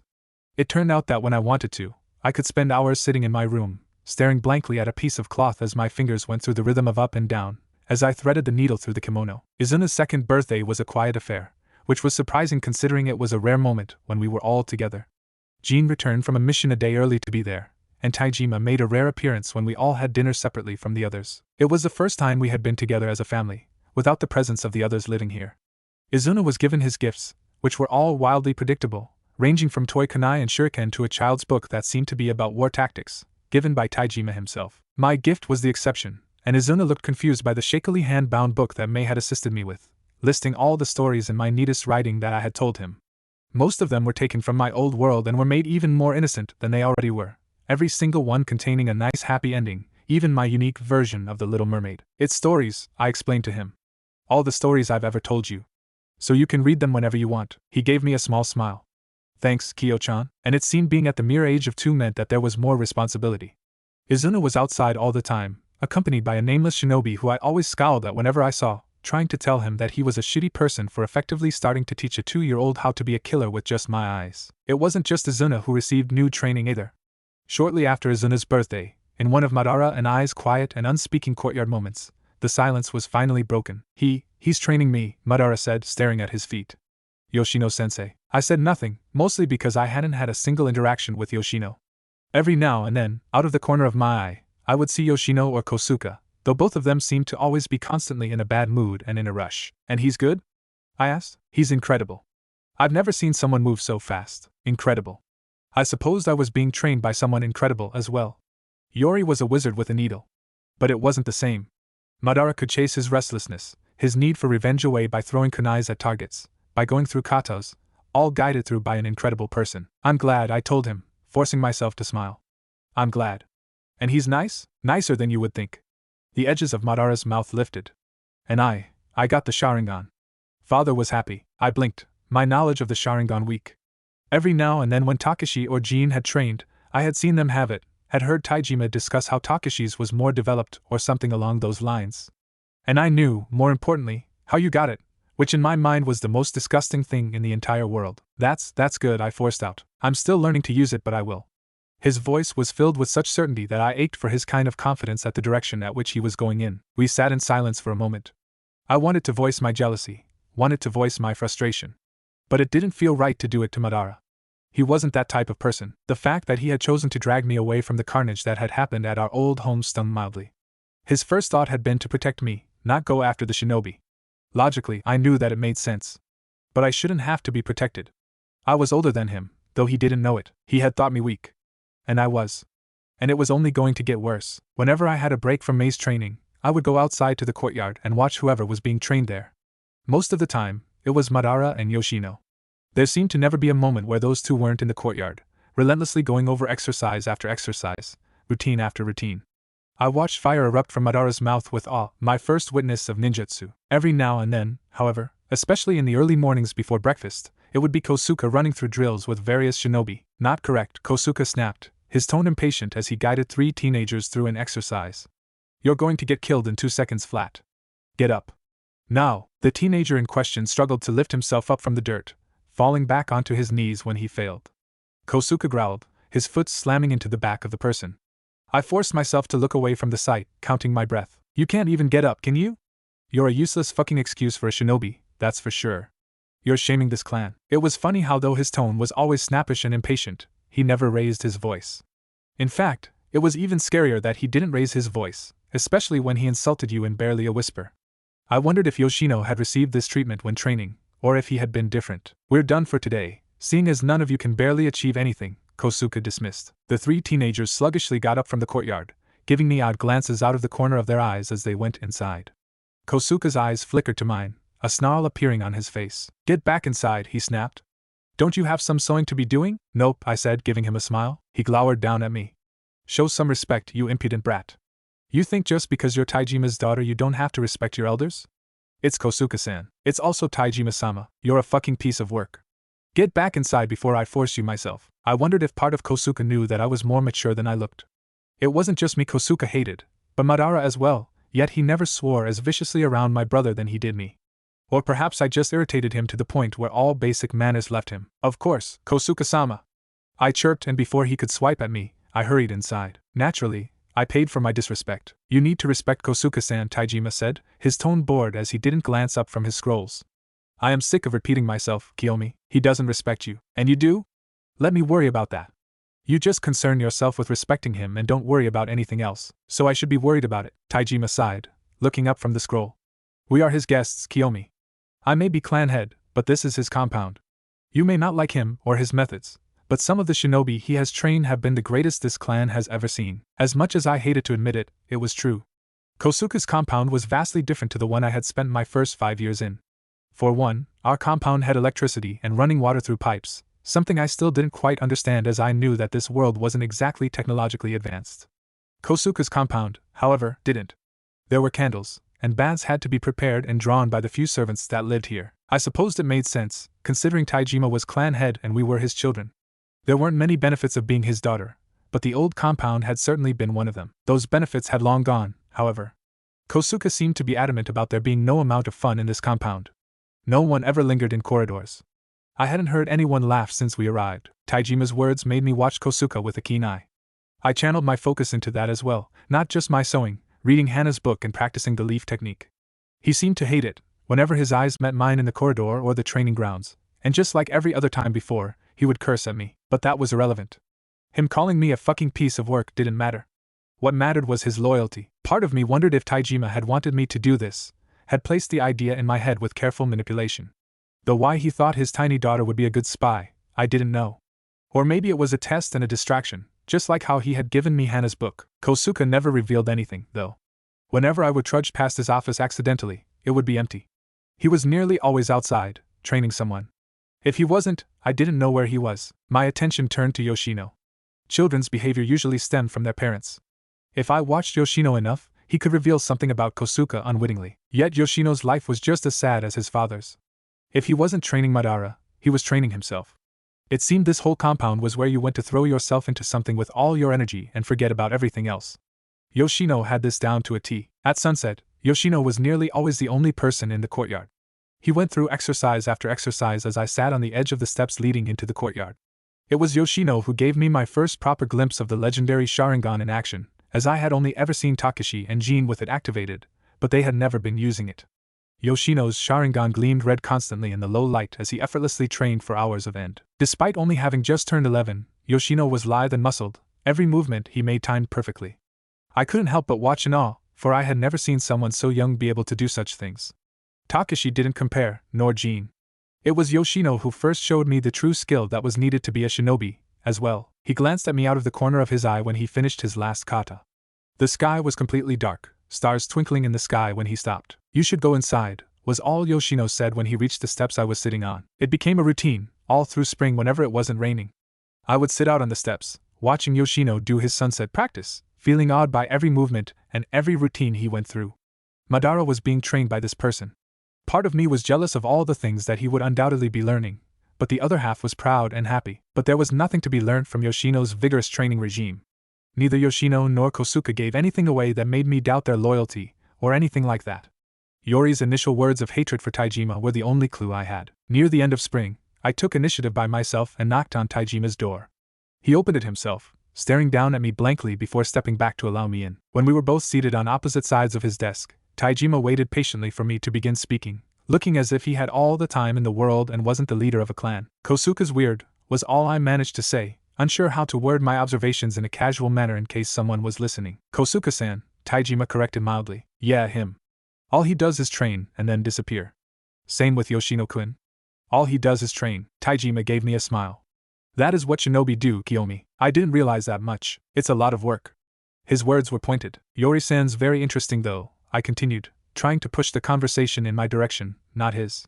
She's very good at sewing. She says some interesting stuff though. She's a bit bitter. Both Kosuke-san and Yori-san have seen a lot through the years, Taijima said delicately. That's what happens when you're a shinobi. I narrowed my eyes at him. You're being obvious, I said. Why are you being obvious for once when I'm trying to tell you something? Taijima stood up, crossing over onto my side of the desk until he was kneeling beside me. Perhaps I've reconsidered, he said, and even though we had never talked about what he was considering, I knew exactly what he was talking about. Why? Perhaps I don't think you can do it. My stomach plummeted to the earth in an instant, the words instilling me with such a keen sense of failure even though I hadn't failed anything. You gave me that book. I snapped.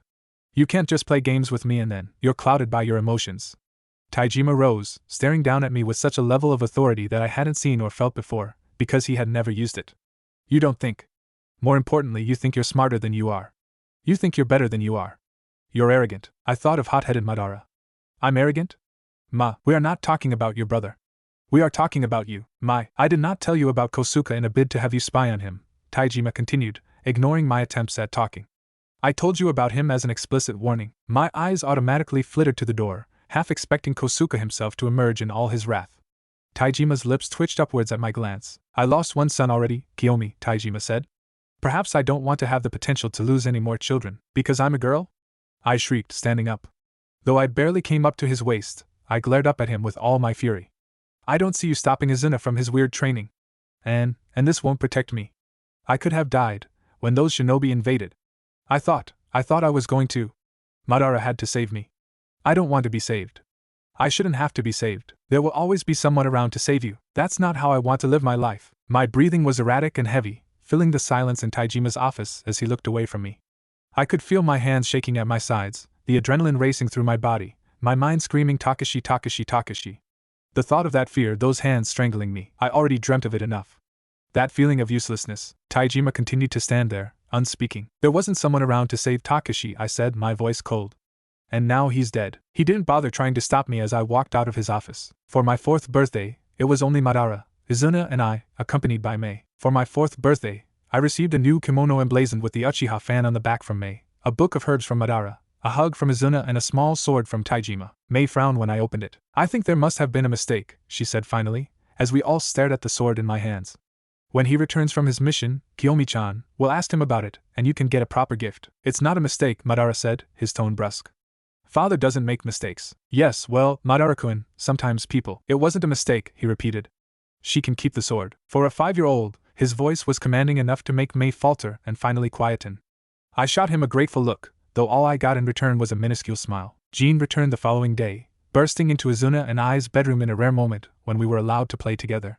He beamed at me, despite still wearing his armor and having a bleeding wound on his left cheek. You're for Kyo-chan, he shouted, pulling me into his arms before I could stop him. He smelt of smoke, blood and sweat, and I wrinkled my nose as I pushed him away. You stink, Jean, he pouted. Love is all about not caring when you smell. Love is about telling people when they smell, I countered, watching as Izuna threw himself into Jin's arms, as if oblivious to the pungent stench radiating from him. So cynical, so young, he sighed, patting Izuna on the head.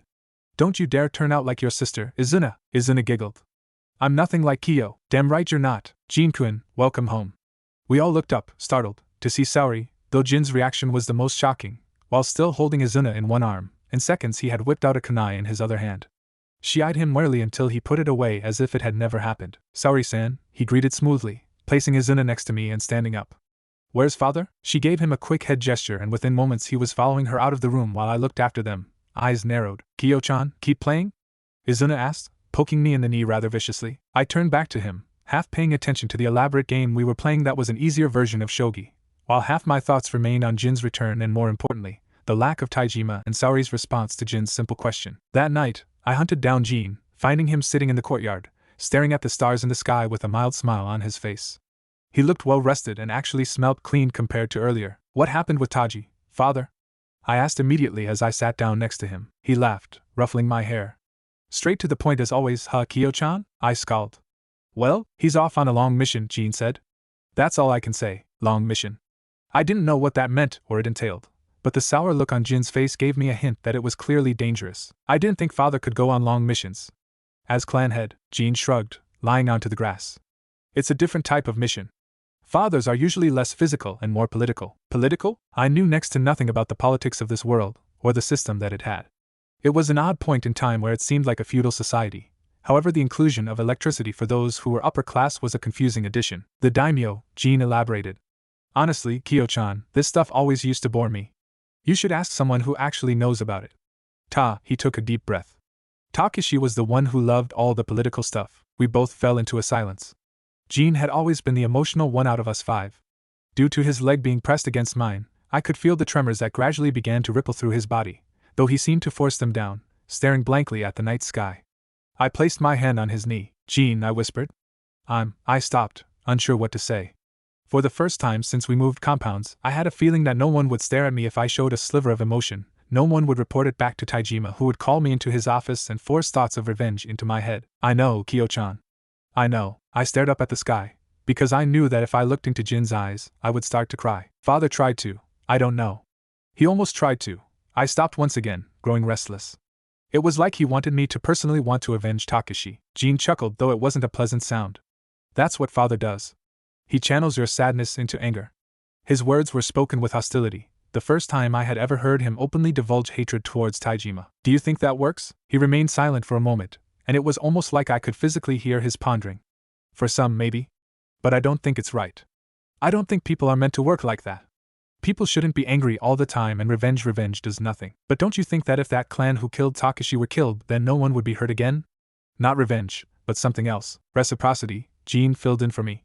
Maybe. But there's always going to be another clan. And another. And another. It never ends, Kiyomi. His use of my full name jolted me. Then why do you bother fighting? Because I have to. That answer stung. Because I have to. No one should have to. That wasn't how life worked.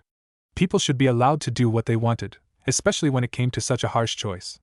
Taijima's words echoed through my head. Maybe I don't think you can do it. Jean was forced into one life and I was forced into another. And Takashi was forced into his grave. No one should have to do anything, I mumbled. He looked at me, as if catching the double meaning in my words, understanding that I was both saying that he shouldn't have to fight if he didn't want to, but I should be allowed to fight if I wanted to. His hand rested on my shoulder, a warm and comfortable presence. Kyo-chan, Jean began, and I braced myself for the lecture. Kyo-chan, even if you had been taught from the moment you were born to be a kunoichi, you still wouldn't have been able to save Takashi. It wouldn't have mattered. You have to understand that. Before Takashi's death, I had wanted to become strong to be able to prevent something like his death from happening. And then it had happened. It had happened and I had never experienced anything like it. It was impossible to describe experiencing someone dying for the first time, experiencing such fear that you truly gave up and thought that you were going to die. The uselessness. The complete and utter fear and shock that radiated through your body with such a frequency that you could barely lift a pinky finger. It was impossible to describe seeing a loved one like that. Seeing a loved one lying in a bed, unmoving, never moving ever again, eyes gone, nothing but blank space and blood and terror and fear. I don't know what to do, I confessed, looking at my lap and not meeting Jin's eyes. I did nothing. There was nothing you could have done, he said gently. Kyo-chan, it's… No, I snapped. No.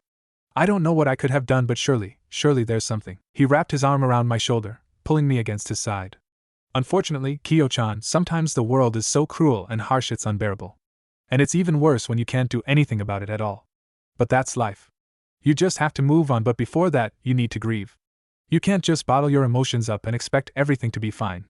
Why do you think Madara's so angry, and father's so terse? And I don't want you to be like that, Kyo-chan. For the first time since Takashi's death, I allowed the tears to fall. I buried my face in Jin's shoulder and cried, but not just for Takashi. For all my brothers. And even for Taijima. For all the battles they would undoubtedly face, because this world was a cruel and unjust one, ridden with war and death. And at the moment, I could do nothing to stop it, but I would. Because as I let free the sadness that I had been oppressing to look after Izuna, a new emotion replaced it, despite Jin's warning, an intense anger and need for revenge. During the winter when Madara turned 6, Taijima finally returned from his long mission. Mei had long since forgotten about the sword that now sat on my shelves, gathering dust from the months it spent lying there. I hadn't, however. The sword wasn't just a sword. I knew that in his own way, Taijima had said yes. To what exactly, I wasn't sure, but we were forbidden from seeing him for the first few days. The doors to his office remained shut, a sight I had never seen before. I didn't know where his rooms were in this compound either. Madara was agitated by not being able to see his father, often pacing back and forth outside his office. Why do you want to see him so much? I asked as I sat in the hallway, leaning against the wall, and watching his pacing. He scowled at me. He's my father, Kiyomi. And yours too, but he's back. You know he's back, you know he's alive. I don't see the reason to be so stressed out. Yes, he's alive. But he's clearly injured. Otherwise, he'd be here, wouldn't he? What other reason would he have for not being here? I thought what Madara was saying was utter bullshit. The concept of Taijima and injured was unfathomable. However, Madara once again proved his prodigal ways when I walked past Taijima's office one morning to see the door open and him sitting there, sipping tea as if he hadn't just disappeared for nearly 3 months and didn't have a bandage wrapped entirely around one half of his face and a sling on one arm. Kiyomi, he greeted amiably. It's good to see you. I stared at him in disbelief, wondering if this man's emotions were that stunted. What happened? A slight complication, but no need to worry. Did you have an enjoyable birthday? An enjoyable birthday? I repeated, still awestruck. You turn up like this, and you're asking if I had an enjoyable birthday? He took another lengthy sip of tea, his eyes not leaving mine. I had a feeling he was trying to gauge my reaction. Were you concerned? He asked mildly. No. But I had feelings saying that to your supposed father wasn't exactly a good idea. Especially when he was injured. And I wasn't concerned. Or maybe I was, but not for him. I was concerned about the situation which injured him. Is it to do with that clan? I asked, shutting the door to his office and walking in, falling into the usual seat on the other side of his desk. The Kenta clan? He smiled. No. They have yet to be dealt with. I remembered Yori's cold and harsh words about how Taijima was dealing with the Kenta clan, but I forced them out of my head. But what happened then? Taijima only continued to smile. As I said, a slight complication. However, it has been resolved. Did you have an enjoyable birthday? Yes, I said finally. I'm glad. We both stared at each other, Taijima still smiling as if there was nothing wrong. You gave me a sword, I began. That was nice. He raised an eyebrow. Was it? I thought you would like it. Well then, can you teach me how to use it? Without warning, Taijima began to laugh. I startled at the noise, for I didn't think I had ever heard it before. Sure, he had smiled, but most of the time his smiles directed at me were passive-aggressive. But this was genuine laughter I was witnessing. You're the first of my children who has ever so blatantly asked for me to personally train them. You're the first who has ever asked me full stop. You gave it to me, I retorted. So don't you think that means you should teach me? Taijima's passive-aggressive smile returned. Believe it or not, I was going to. However, circumstances have changed. I do not have the time, what with the current situation regarding the Kenta clan and… He stopped suddenly, shaking his head. I do not have time, I'm afraid. I didn't really believe him. But I returned his smile with my own passive-aggressive one, watching his eyebrows raise in amusement. It didn't matter if he couldn't teach me. I had 2 older brothers for a reason. Unfortunately, Jean was absent half the time, as he was usually on the front lines. I didn't want to think about sweet and idealistic Jean out there. Yet he had hit double digits. He was 10 years old, and that was basically an adult for the Uchiha clan. Madara, however, was around. I want you to teach me how to fight, I said without hesitation, catching up to him one day in the hallway just a few days after his own birthday.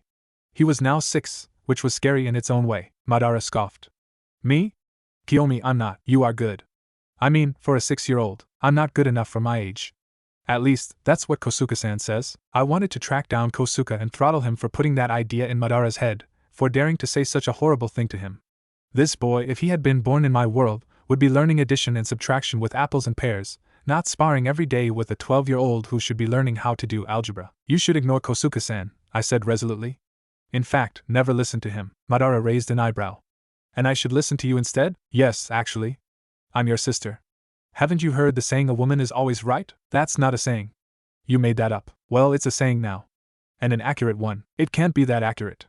You've been wrong multiple times. I raised an eyebrow, crossing my arms over my chest. Oh yeah? When have I been wrong then? Madara gave me a perfectly wide smile. However, unlike Izuna's cute ones, Madara's was purely petty. There was that moment when you were 2 and you muddled up the kanji for 4 and 6. There was another time when you couldn't tie an obi properly. Oh, and then there was… That's enough. You asked for examples. Actually, what I asked for was if you could train me, I said, immediately attempting to steer the conversation away from all my stupid mistakes. He shook his head. I can't, Kiyomi. I don't have the time. You have the time to remember and then list all the times your sister was wrong, but not to spend an hour or 2 with her training her? It's automatic to remember all the times you're wrong, he retorted. And besides, father might not want you being trained. Since when have I ever cared what father thinks? You should, not when it comes to this. When he only continued to look at me, I sighed. Please, Madara. He returned my sigh, though his sounded heavier and laced with a forced patience. I can't, Kiyomi. Sorry. And I need to go. Yoshino-sensei is expecting me. I ignored the fact that he barely sounded sorry at all and watched him leave, not bothering to look back. Madara was out. And with Jean constantly absent, that left one person who I didn't even really know. Yoshino was Madara's teacher. I had very little contact with him except for at meal times where all the important people in the compound were forced together. Despite this, I was pretty sure that we had yet to have a proper conversation. But that could change. Due to my small stint at following him around like a lunatic, I was well aware of his routine. It was easy to continue following him around just like I had months ago, trailing after him as he went out to train and then following him back in whenever he finished. He never outwardly reacted, but I could see that my presence made him suspicious. After letting him get used to my annoying presence, instead of separating in the lengthy hallway after following him inside, I continued trailing after him as he walked at a furious pace towards his room. When he reached the door of his room, he glanced back at me, a small scowl on his face. What is it? He asked, impatience lacing every word. I want you to teach me how to use this, I said, holding out the sword I had been carrying around all day while following him. Please, he pursed his lips. I'm not your teacher, he said finally. You already have a teacher. Just this one thing, I pleaded. And besides, Mei-sen teaches different things. I think you should ask Taijima-sama, was all Yoshino said as he began to walk away despite the fact that he had just been about to enter his room. I already did. I hurried to catch up to his long footsteps. He said no. Yoshino stopped and stared down at me. And you thought I would say yes? If the clan head says no to something, you think I would say yes? I didn't bother telling him that he was my last resort. Jean was away. I knew no one else at the compound. Taijima had said no and Madara was Madara. Please, I begged, trying to keep the childish whine out of my voice. He glanced at the book in my hands once again. No, he said once again. And that's final. Even though I desperately wanted to stomp my feet and sulk, I let him leave. I could convince him, somehow. And surely Jean would return sometime soon. Jean did return the following week. However, his time spent at the compound recovering from being on the front lines was so short that I barely felt like I properly talked to him. Despite this, I ranted about Taijima giving me the sword and not training me, as well as Madara and Yoshino's refusal. I think everyone's pretty busy at the moment, Kyo-chan, he said, ruffling my hair as we sat in his room, eating breakfast together. He wasn't majorly injured. There were only heavy bags underneath his eyes. I know, but I don't think you do. Jin's voice was sharp. Whenever Madara or Yoshino-kun or father are here, they're probably exhausted. Everything out there is chaotic now. It's reaching a climax. I felt like I was 4, which I was, but still, and being lectured by my father, not my brother who I was technically older than. Okay, was all I said, because I didn't want to argue with Jean, not when he looked so exhausted and he had just spoken without his usual light-hearted tone. He gave me a small smile and messed up my hair once again before leaving, claiming he needed to speak to Taijima.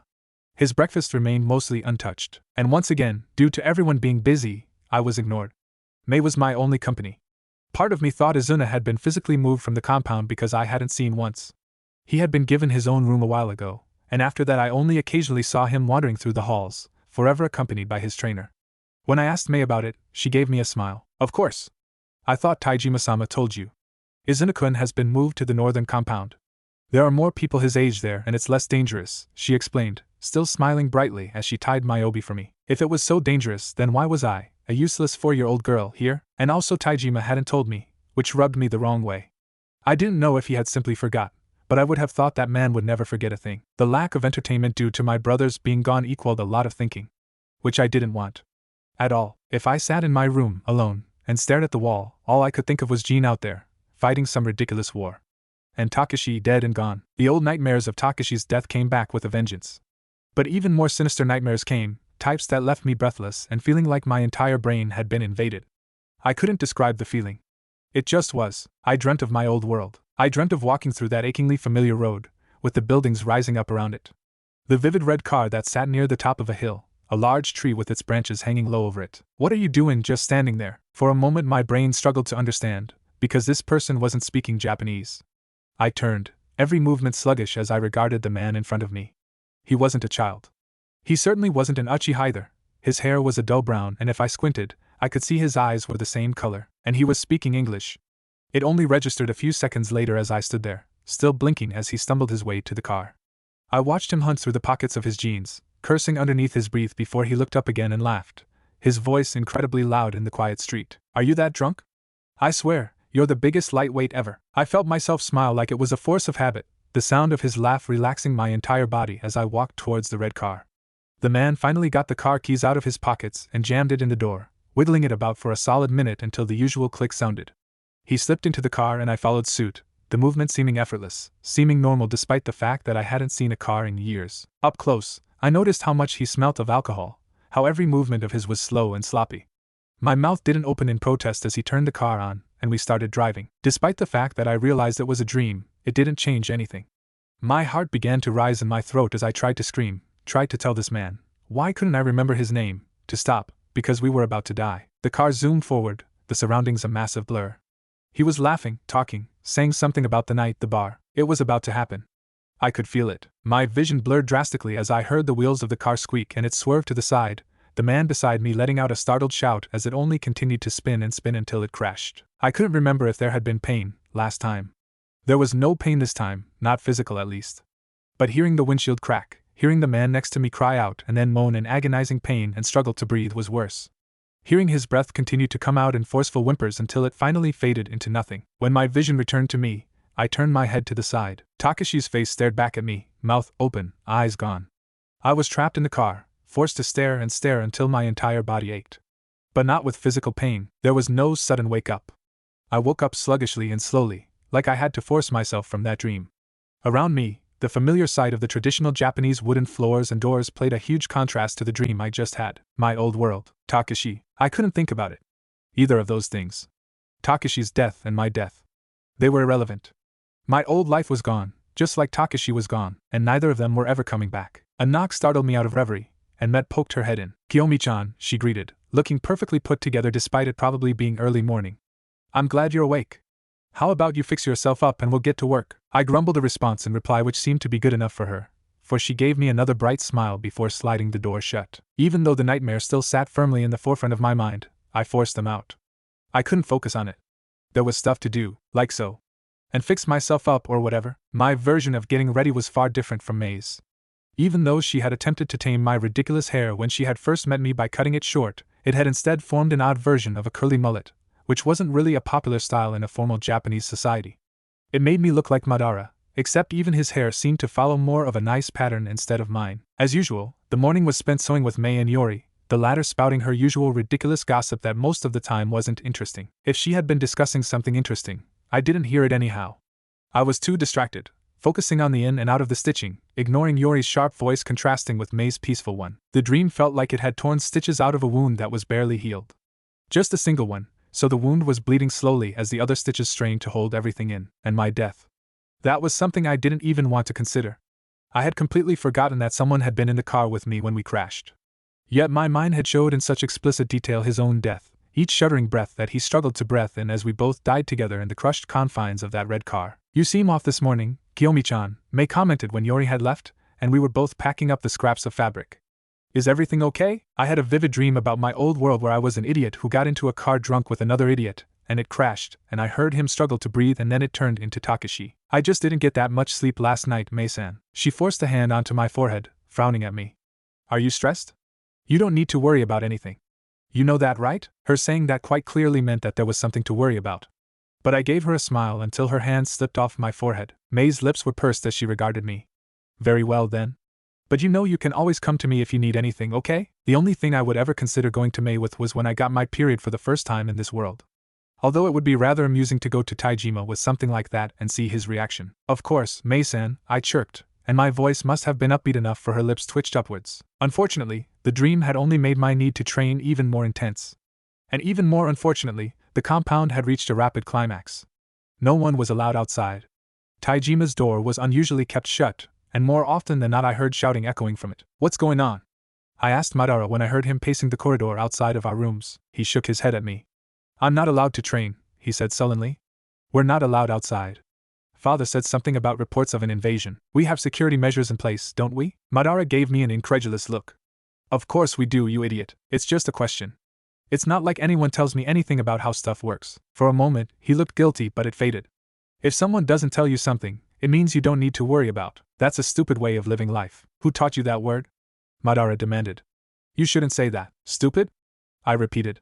"Stupid, stupid, stupid. Idiot, idiot, idiot. You taught me that word just then." "Idiot." That was a lie. Jean, as was the older brother tradition, had given me the rundown on swear words appropriate for a 4-year-old. Madara's mouth opened and shut as he struggled to come up with a response. "Don't say that again." I grinned up at him. "Of course." His expression softened. "And you're okay? You're not just faking being okay? You're not stressed?" "I'm fine." "Really?" "As fine as I can be," I elaborated. "I'm just worried about Jean." "And you?" "Me?" he repeated blankly, looking slightly surprised. I tried to focus on the expression, trying to read it, but his face was carefully neutral. "Yes, you. You're my brother as well. Our fight before Takashi's death was forgiven, but it certainly wasn't forgotten." Cold-hearted monster still echoed through my head, and it was now Madara who gave me apprehensive looks, as if he didn't quite know what to make of me. Madara stopped, fidgeting, which was unusual. It was Jean who fidgeted. Madara was always still, every movement he made confident and with purpose. "I thought." "You thought? You always look at me as if I'm going to hurt you. Or hurt someone." Guilt flushed through me. "It's not, I just see you training. And you're good." "You're an awful liar, Kiyomi. I'm your older brother. I would never hurt you." "I'm sorry," I said immediately. He scoffed. "Apologies are worthless if you don't mean them." "I don't want to fight." "Then tell me so I can fix it." Some things couldn't be fixed. I didn't know how to see Madara in any way but the one I saw from my old world. The powerful, infallible man who led the world into a horrifying war. I wanted to stop him from becoming this. And I did love him. I tried to smile. I'm sorry. I think it's different things. I'm jealous of you, because I want to train. And I see that you're so strong. Plus you are a little scary sometimes. So are you, Madara retorted. You know Izuna is slightly terrified of you? He shouldn't be. Well, he is. And you don't have the Sharingan, do you? I blinked at him. No, I said slowly. I don't think so. Why not? He asked, voice tense. You saw him die. You should have, didn't you love him? You can't use whether or not I get the Sharingan as a way to decide if I love someone. I snapped, crossing my arms. That's ridiculous. That's how it works, I shrugged. Well, maybe I can't get it. Maybe I'm just doomed to be a stupid idiot sitting in her room sewing. Maybe I'm not a real Uchiha. I don't know. Madara fell silent. We both stared at each other. I had forgotten we were in the corridor where anyone could witness our fight, where people probably had. Don't say that word, he said finally. I gaped at him. Are you serious? I'm very serious. We continued to stare at each other until Madara's lip quirked upwards and then he was laughing. It took me a moment before I joined him. You are an idiot, he told me. And you are a real Uchiha. I wasn't. But laughing with Uchiha Madara, my brother, in an empty corridor almost made me feel like one. Kosuke was a horrible person. I had witnessed this when he trained people. His harsh words and the way he subtly used violence to teach teenagers was disgusting. But it seemed the increase in pressure and stress from the war made him worse. At dinners, he was downright antagonistic towards Madara and I. And Taijima would simply watch on with a vacant expression on his face. When I was your age, I was already on the front lines, Kosuke informed Madara, a sneer on his face. As far as I'm concerned, you're not progressing enough. This was the 5th night in a row where Kosuke had continuously pestered Madara. It had started off simple, goading him into an argument about his technique when throwing kunai, his katas, his hot-headed nature. You were probably on the front lines at that age because they wanted to get rid of you, I said, the words slipping through my lips before I could stop them. Across from me, Shin choked on his food. Kosuke's mouth fell open, his face rapidly going red. When I peeked at Taijima out of the corner of my eye, I was absolutely certain that he was struggling to contain his laughter. Why, you absolute piece of… There are children present at the table, Kosuke-san, Taijima interjected delicately. Please mind your words. Kosuke shot Taijima an incredulous look. Are you going to discipline your children or not? That girl could murder someone and you'd let her get away with it. Isn't murdering a shinobi's job? I interrupted. Madara shoved me under the table, giving me a quelling look. You do not need to concern yourself with me disciplining my children, Kosuke-san, Taijima informed him. For the rest of the day, I waited to be summoned into Taijima's room to be lectured about my behavior. But it never came. Instead, while I was waiting in my room, pacing the length of it, I heard loud shouting. Kosuke's annoyingly sharp yet somehow still relatively quiet voice was distinct. That wasn't the main course of the noise, though. The loud voice was agitated, and it took me a moment, and a peek out the corridor, to realize it was Yoshino. Ignoring the fact that I knew I shouldn't eavesdrop, I crept into one of the nearby closets just around the corner from where I knew them to be. You will do as I say, Kosuke said, his voice going deathly quiet. I can't refuse this. I can't. You can't honestly expect me to do this. This will take years, Yoshino. This is exactly the thing we needed. And you don't think he knows that? You will do this, Yoshino. That's final. There was a momentary silence. I don't want to. The slap echoed through the corridor, yet it was the thud as Yoshino's body landed on the ground that felt louder to me. I remained where I was, barely daring to breathe. You will do it, Kosuke barked. His footsteps sounded like an elephant stomping through the hallway until they faded into nothing. Slowly, I crept out of the closet and peered around the corner. Yoshino sat on his knees on the ground, hand cupping his cheek, his back towards me. He shouldn't treat you like that. Yoshino turned around, visibly stunned, his entire body stiff. What? He shouldn't have done that, I repeated. You shouldn't have intruded on private moments, Yoshino said, though there was no bite in his voice and he didn't seem at all bothered that I had overheard some of their conversation. I gave him a sad smile. It's a bit hard to ignore. You should get used to trying. That's what this clan is built on. Ignoring things. There was a bitterness and vulnerability to his voice that I had never heard before, mostly because we had barely exchanged words. He reminded me of Takeshi, only a Takeshi that was resigned to the harsh and cruel life of a shinobi, who seemed like he was one step away from becoming his father. I refused to say that though. I knew how much it would hurt if someone told me I was like Taijima, and Kosuke was far worse than Taijima. You should leave, Yoshino said finally. He would be furious if he saw me talking to you. Even though it killed me inside, I walked away from his room, ignoring the adult within me screaming to confront Kosuke and show him how it feels to be treated that way. The rest of my mind was running through the conversation. It didn't reveal anything directly. There had been no names mentioned. I didn't know who the elusive he was. If it was Madara or if it was Taijima or someone else entirely. In a way, I didn't care. My concern was for Yoshino. He was so young and it was clear that he had a lot of responsibility. He was training the clan head's son, he went onto the front lines himself, and he was helping Kosuke with something. I didn't think he would be the type of person to appreciate my concern though. His embarrassment at me finding him like that had been palpable. My pity would be unwanted, yet for some reason or another, when I returned to my room that night after assisting Mei and Yori with dinner, Yoshino sat on the ground, perfectly at ease, the sword Taijima had gifted me sitting on his lap. What are you doing in here? I asked, not daring to believe for the answer I wanted. I thought that would have been obvious. You wanted me to teach you how to use this, correct? His words took a moment to register, and I couldn't control the grin that slowly spread across my face. He looked confused at my reaction. It's not that great, he said quickly. Thank you? I bowed so low my nose nearly touched the ground before whipping my head up to give him another beam. And I don't know how I'll do, because I've never really exercised properly, but I'll definitely try my best. I promise you won't regret this. I'll train super hard and I'll slow down, Yoshino ordered. And relax. I nodded hastily, not wanting to disappoint him in the slightest in case he changed his mind. Okay. Just tell me what to do. Get some rest, he said, and I blinked. What? You're going to need it, he informed me, and for a moment there was a small smirk on his face. I'll come get you in the late afternoon and we'll train outside. I thought we weren't allowed outside, Yoshino shrugged. It'll be fine. I scrutinized him. Is this because of today? Not everything needs a reason behind it. But, do you want to be trained or not? He waited until I quickly nodded before continuing. Then shut up and get some rest. Okay. Yoshino found me the next day in my room, sewing diligently away. He raised an eyebrow and I gave him a bright smile. I'm a lady, I informed him. I'm certain that ladies don't speak back to adults, and essentially tell them that they deserve to die. I flushed. Don't bother apologizing to me. I don't care. Without another word, he left, leading me outside to the courtyard. It was empty, as I was fairly certain we weren't allowed to go outside. Yet there were no guards around to tell us off. He led me around the side to a thin strip of grass between the edge of the forest and the actual compound. The side of the compound was away from view from everything and only accessible by crawling through a rather large hedge. Yoshino did this with ease and grace, whereas I stumbled through, landing on my knees and wincing. He was barely paying attention to me though. His hands were going through hand seals so quickly I felt dizzy watching. When he had finished whatever he was doing, he turned to me. Now no one will know where we are, Yoshino informed me. 1,000 questions immediately jumped to my mind. What? But how? I didn't realize you were one of those types to ask endless questions. I bit my tongue to hold in my true thoughts. How could he not have questions? How could these people just accept that this was their life and that they could breathe fire and control wind and earth like it was nothing?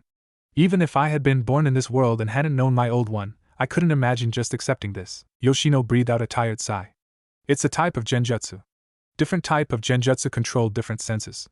The more senses you engage and change with a person, the harder it is. So you placed a genjutsu on everyone in the compound? I placed it in an area. If someone comes over here to search for you, they won't see you. When he saw my mouth begin to open, he shook his head. Just shut up and be thankful that no one here is a proficient sensorin. Even though I didn't want to, I nodded, trying to seem eager to obey his instructions. Yoshino scrutinized me for another moment before letting out another sigh. The sword that Taijima-sama gave you is called a Kodachi sword. It's rarely used by itself, but because it's smaller than most and you're, young, I can imagine that's why your father gave it to you.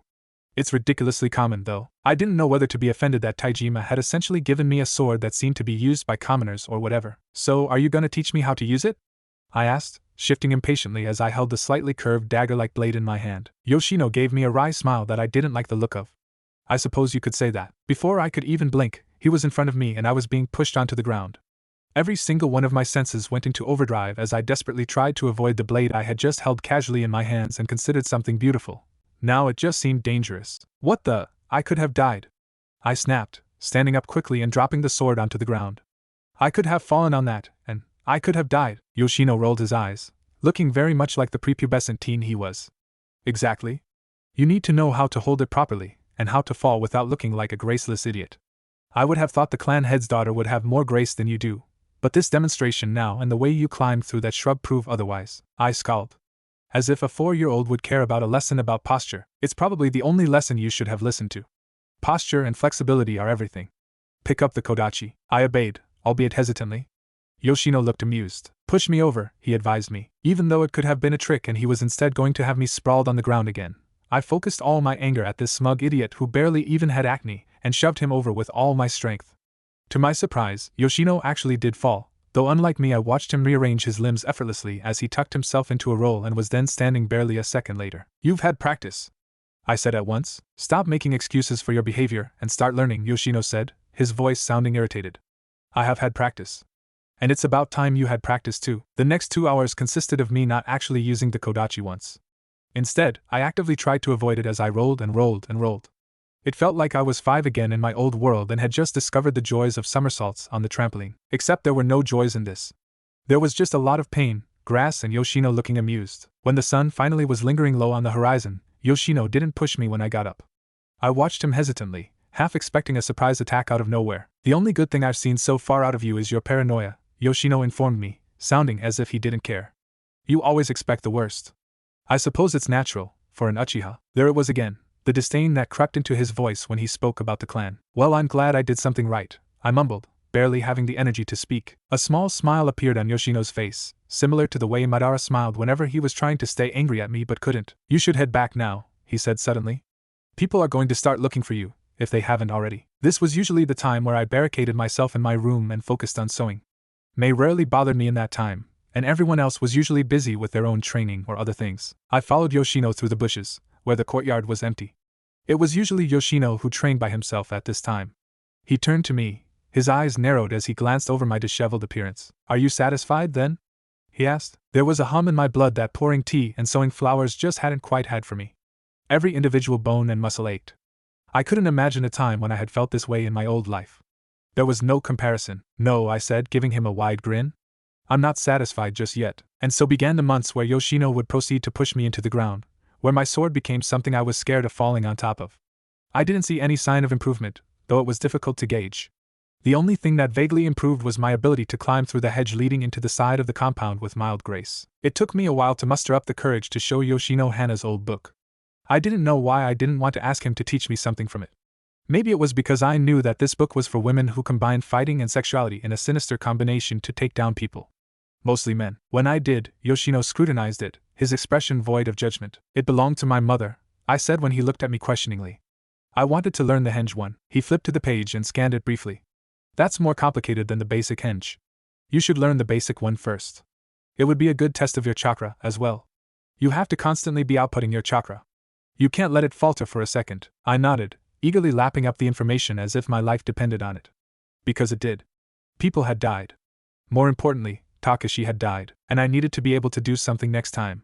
Or at least try and do something. Yoshino's explanation of the henge ninjutsu was basic and brief, because that was what he claimed it was. Yet when my tiny hands fumbled through the hand seals and I focused intently on emitting chakra while thinking about the form I wanted to take, nothing really happened. First I tried Madara, because I thought I knew his face like the back of my hand.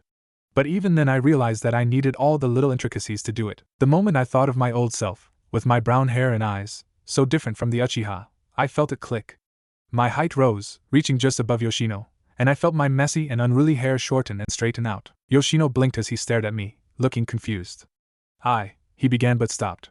Who is? Before he could finish his question, I lost concentration and felt the image fade around me until I was back to my old height. Back to my old hair that hung annoyingly in my face. You need to practice that, Yoshino said, not bothering to continue his question. I smiled, because that was exactly what I planned to do. It wasn't until the start of summer that we were officially allowed to go into the courtyard.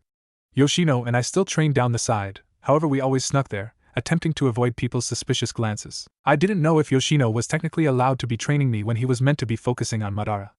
I didn't know if anyone knew. I didn't even know why he was training me, but the few months that Yoshino had spent training me filled me with a determination that wouldn't be quelled. I no longer nearly impaled myself on my own sword when I fell.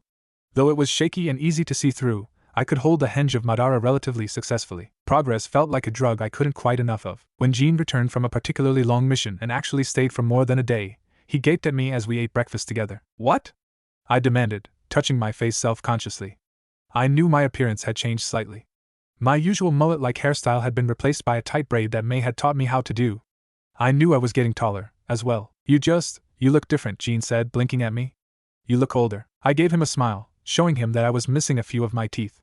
I am nearly 5. I know. That's terrifying, Kyo-chan. Why, just yesterday you were a tiny little girl who never spoke back to her elders and was very cute. I'm still cute. He ruffled my hair, reaching across the tatami table to do so. I like your confidence. But you do look different. What's changed? The question was posed casually, but I knew Jean was intent on finding out what was different. I didn't want to tell Madara in case he got weirdly jealous. But Jean was Jean. You know Yoshino, right? I asked and he nodded. Well, he's kinda training me. In secret. Kinda, I thought. Yoshino-kun's training Madara, isn't he? Yeah, but that's official training. With me he kinda just pushes me around and makes me try and balance on water and other stuff. Jean frowned. That sounds an awful lot like official training as well. He didn't look happy to hear what I had just said. His brow was furrowed, and he moved his rice around in his bowl with his chopsticks. You're not happy, I commented. Oh, well, if you're happy, then I am as well, Kyo-chan. I don't want you to be out there. You're my only sister. I worry about you. You shouldn't, I told him. You should worry about Madara. He's Madara, Jean laughed. But you're Kiyomi, he replied, as if that meant something. And well, how about this? Tonight you can show me what you've learnt. And you never know, I may even give you some advice. I'm not as good as Yoshino-kun, he's scary, but I know you better than he does. I love that, I said, and Jean laughed once again at the excitement on my face. May lectured me viciously that day as I fanned rice for her, constantly getting distracted as I thought of Jean running through exercises with me. It wasn't that I didn't like Yoshino. In fact, his personality suited mine perfectly. His sharp words and dry humor were exactly what I needed. But I loved Jean, and part of me wanted desperately to impress him. To show him that he didn't need to worry about me. When I finally scrambled away from May's angry comments about my lack of concentration and went to the courtyard at night, Jean was already outside, leaning against a tree, his eyes closed, a content smile on his face. I wished I could take a photo, for it was a rare moment when he looked so at peace, when there were no visible bruises on his face. Kyo-chan, he greeted without opening his eyes. Are you ready? Of course I am. He opened one eye and gave me a lazy grin. Then show me what you've got. Despite it being dark outside, Jean lit a lantern and watched as I showed him how I fell, how I could roll effortlessly and adjust my limbs to lessen the damage. I showed him the leaf exercise and led him to the small pond on the side of the compound, where I stood on the water for a total of 3 brilliant seconds before scrambling off. When I got to the henge and transformed into Madara, Jean burst out laughing. You make him look so evil, he said, grinning. I held it for about 10 seconds before allowing my chakra to return back to my body, panting slightly. Sometimes he looks pretty evil. Jean ruffled my hair and wrapped a warm arm around my shoulder. You're doing well, Kyo-chan, he said as we returned back to the courtyard, sitting on the steps together. You have potential. A lot of it. But I suppose you always were pretty smart. Madara's smarter, I said, shrugging as if it didn't bother me. Well, in a way, I suppose.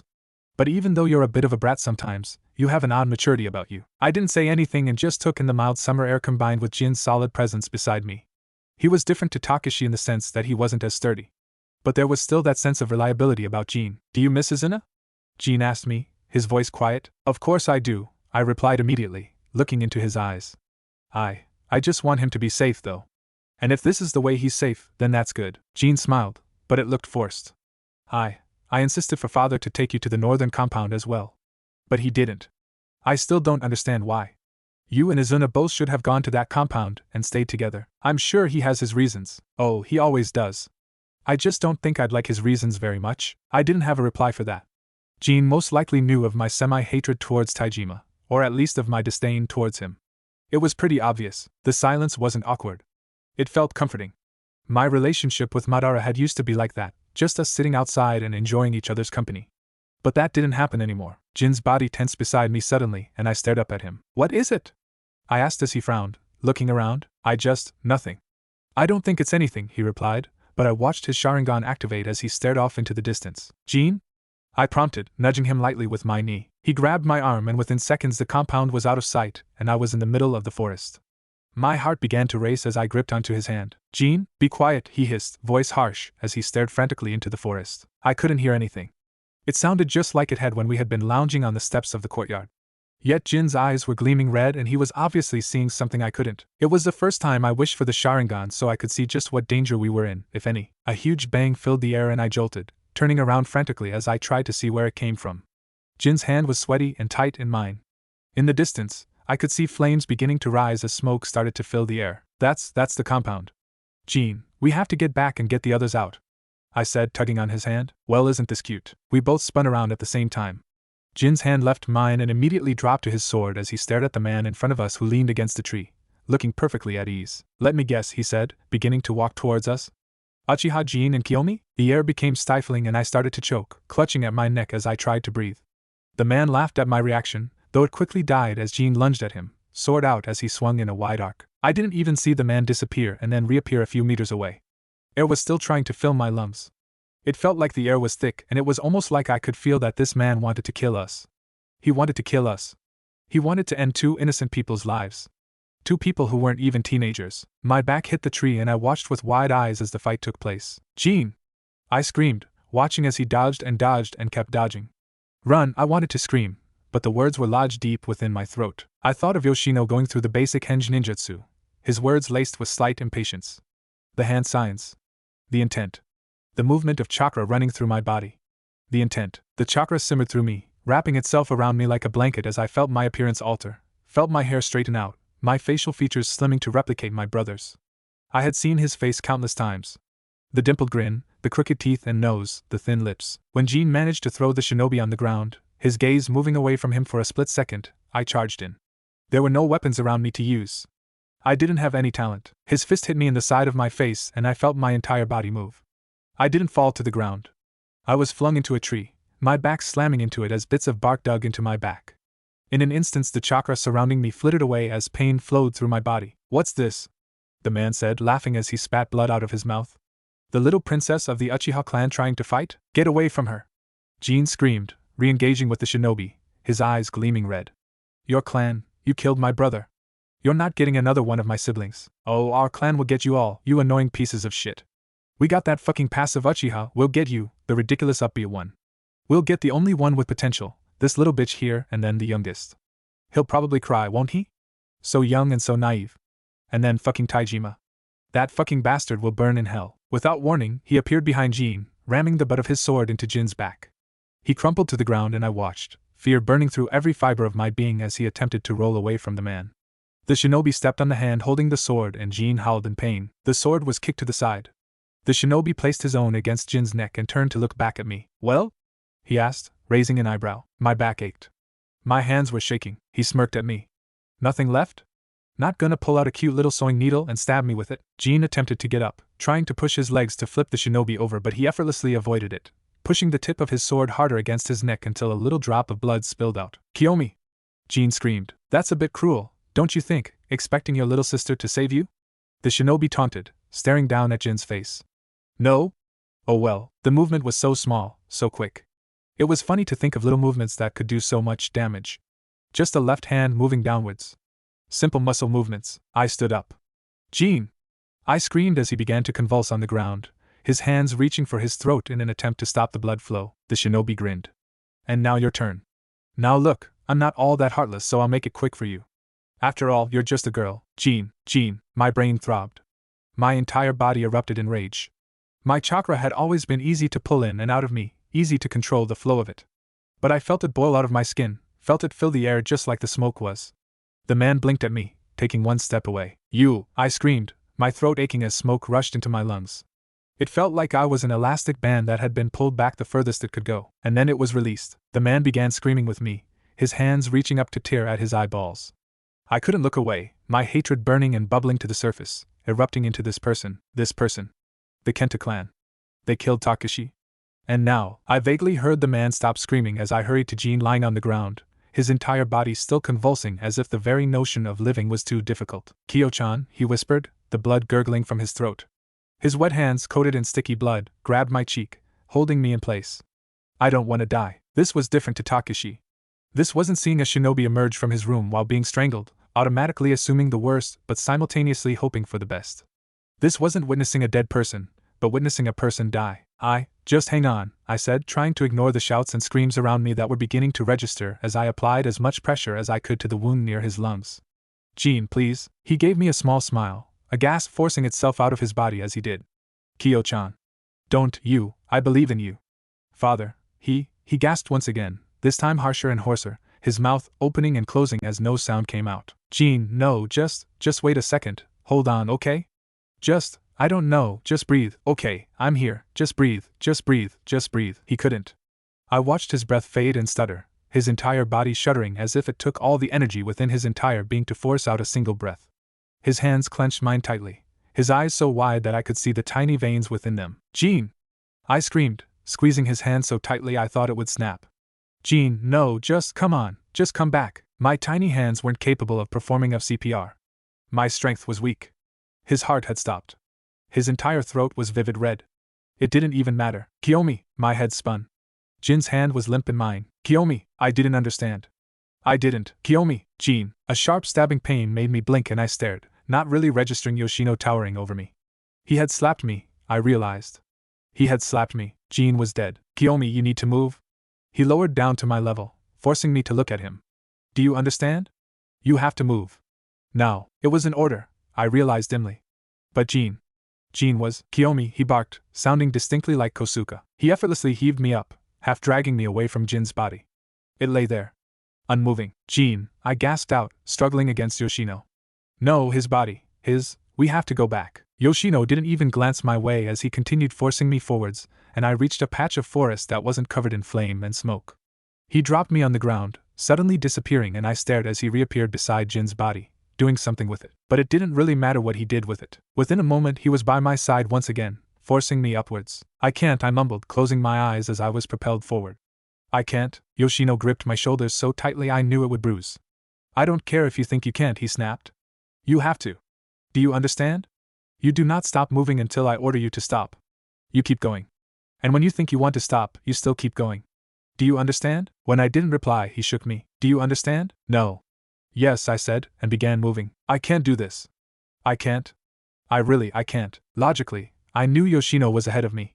But I couldn't see further than my own 2 feet. He was silent, as well. Maybe if he spoke, I would know that he was there. There was no heavy smoke behind us anymore. But I could still feel it in my lungs, stuck there, lodged there, even when I had to stop for a few minutes to cough until my heart felt like it was about to slip out of my throat somehow. It was only in those moments where I saw Yoshino. He would stand there, bent over, leaning heavily on one leg as he watched me through half-lidded eyes. He was all-powerful. I had seen him fight, seen him train.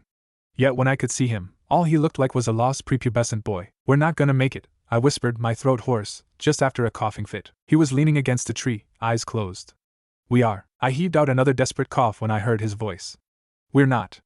I don't. Shut the fuck up and stop thinking, a tiny voice in my head whispered, barely audible through the pounding that I felt vibrating within my skull. And the journey continued. Sometimes, when we would rest and I would sit down and Yoshino would look at me and simply see that I didn't want to get up, he would tell me about the northern compound. Our final destination. There'll be a bath, he told me, his usual stoic voice quivering. There'll be people.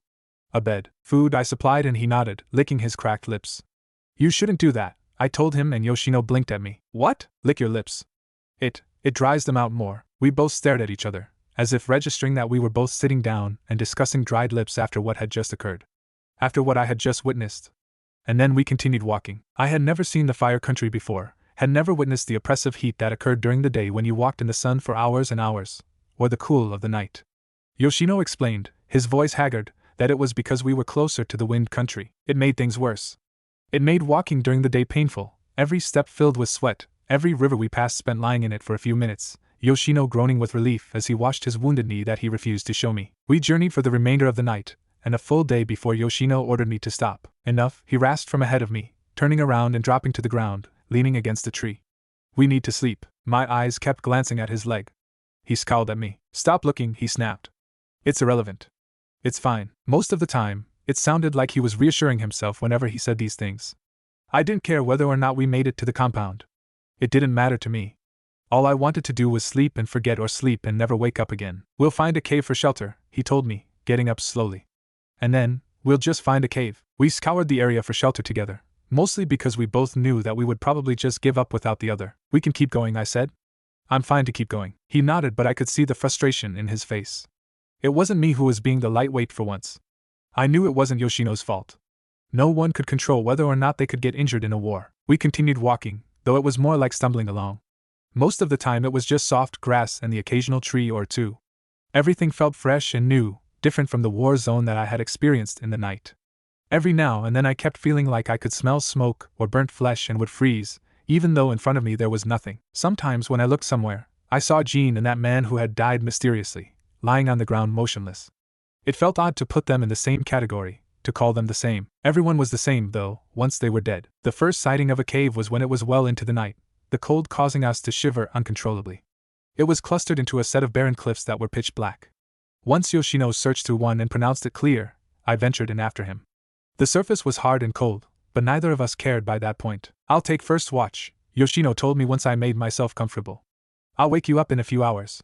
Get as much rest as you can. I nodded wearily at him and tried to make myself comfortable on the harsh ground. Curling into myself and being away from the cold night air provided some warmth, but I was still shivering. Yoshino sat by the entrance to the cave, his silhouette unmoving and quiet. The smoke was back, along with the charred flesh. All around me, Jean lay there dead and that man clawed at his eyes. I couldn't look away from him as I watched his nails rake up and down his face, digging into his eyes and trying to tear them out. No noise came out of my mouth despite the fact that I tried so desperately to scream. The smoke was crawling into my throat, into my lungs, suffocating me, killing me.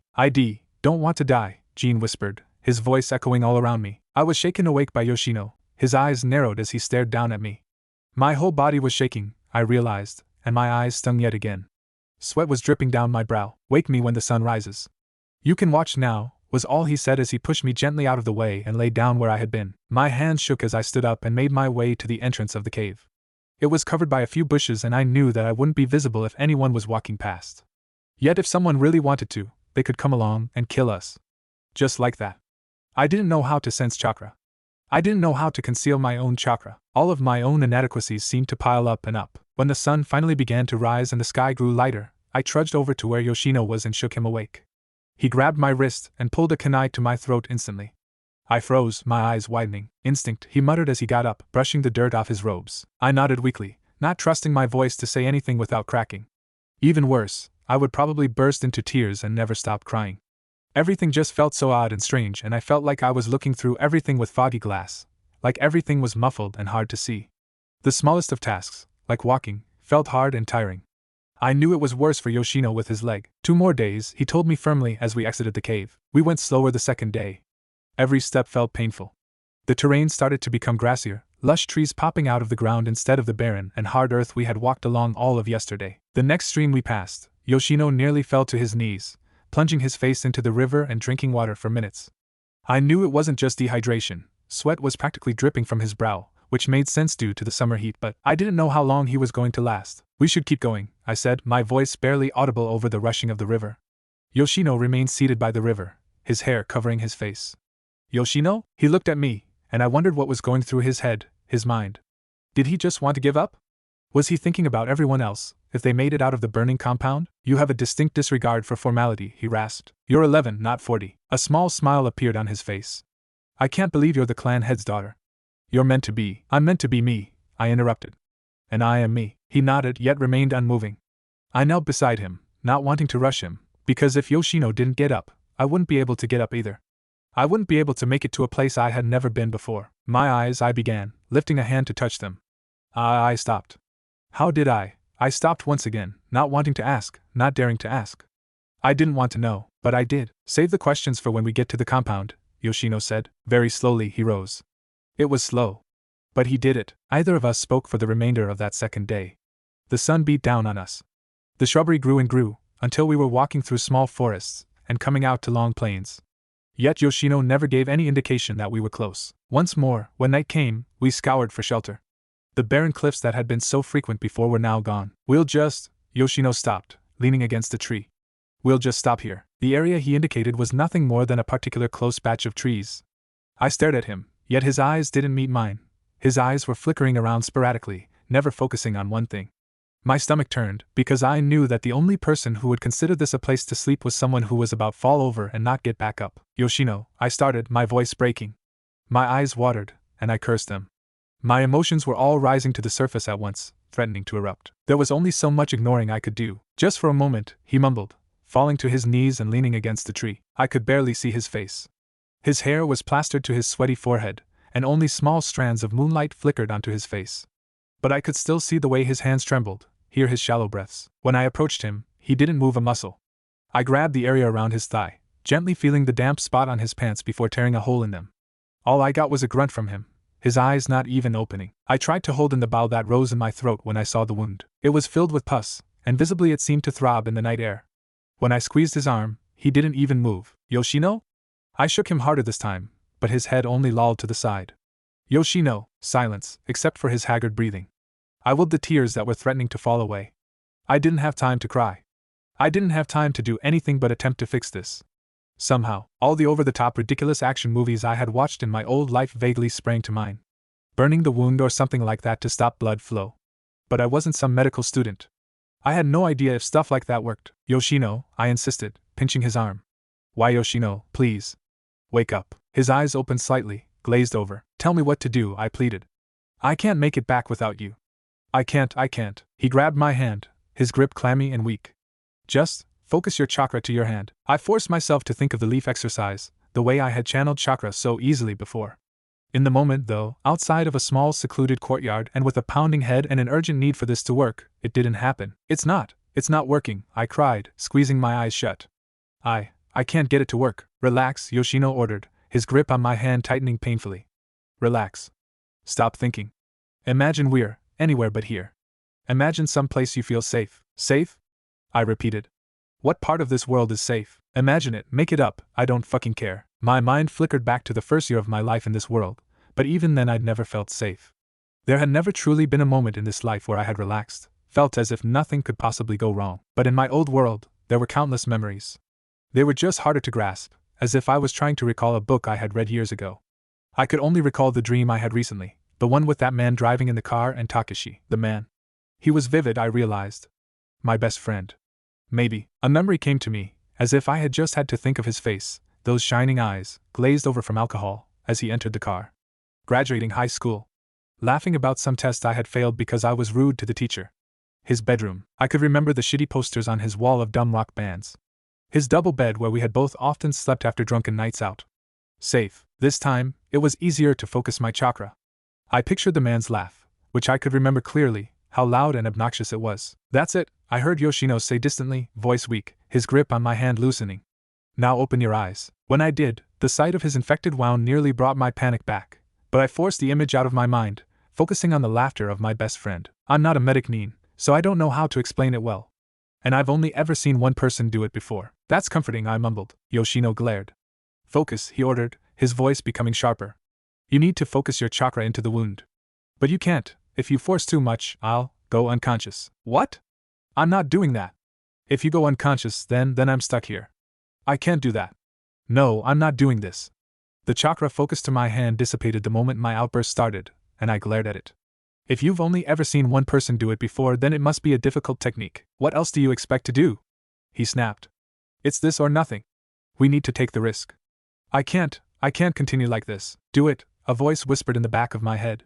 You can do this, Kiyomi, Yoshino said, and I knew that was the closest I would ever get to a please from him. I tried to focus, tried to tune out the sinister rustling noises of the trees in the forest, and the other night life. That's it. Just focus. You can do this.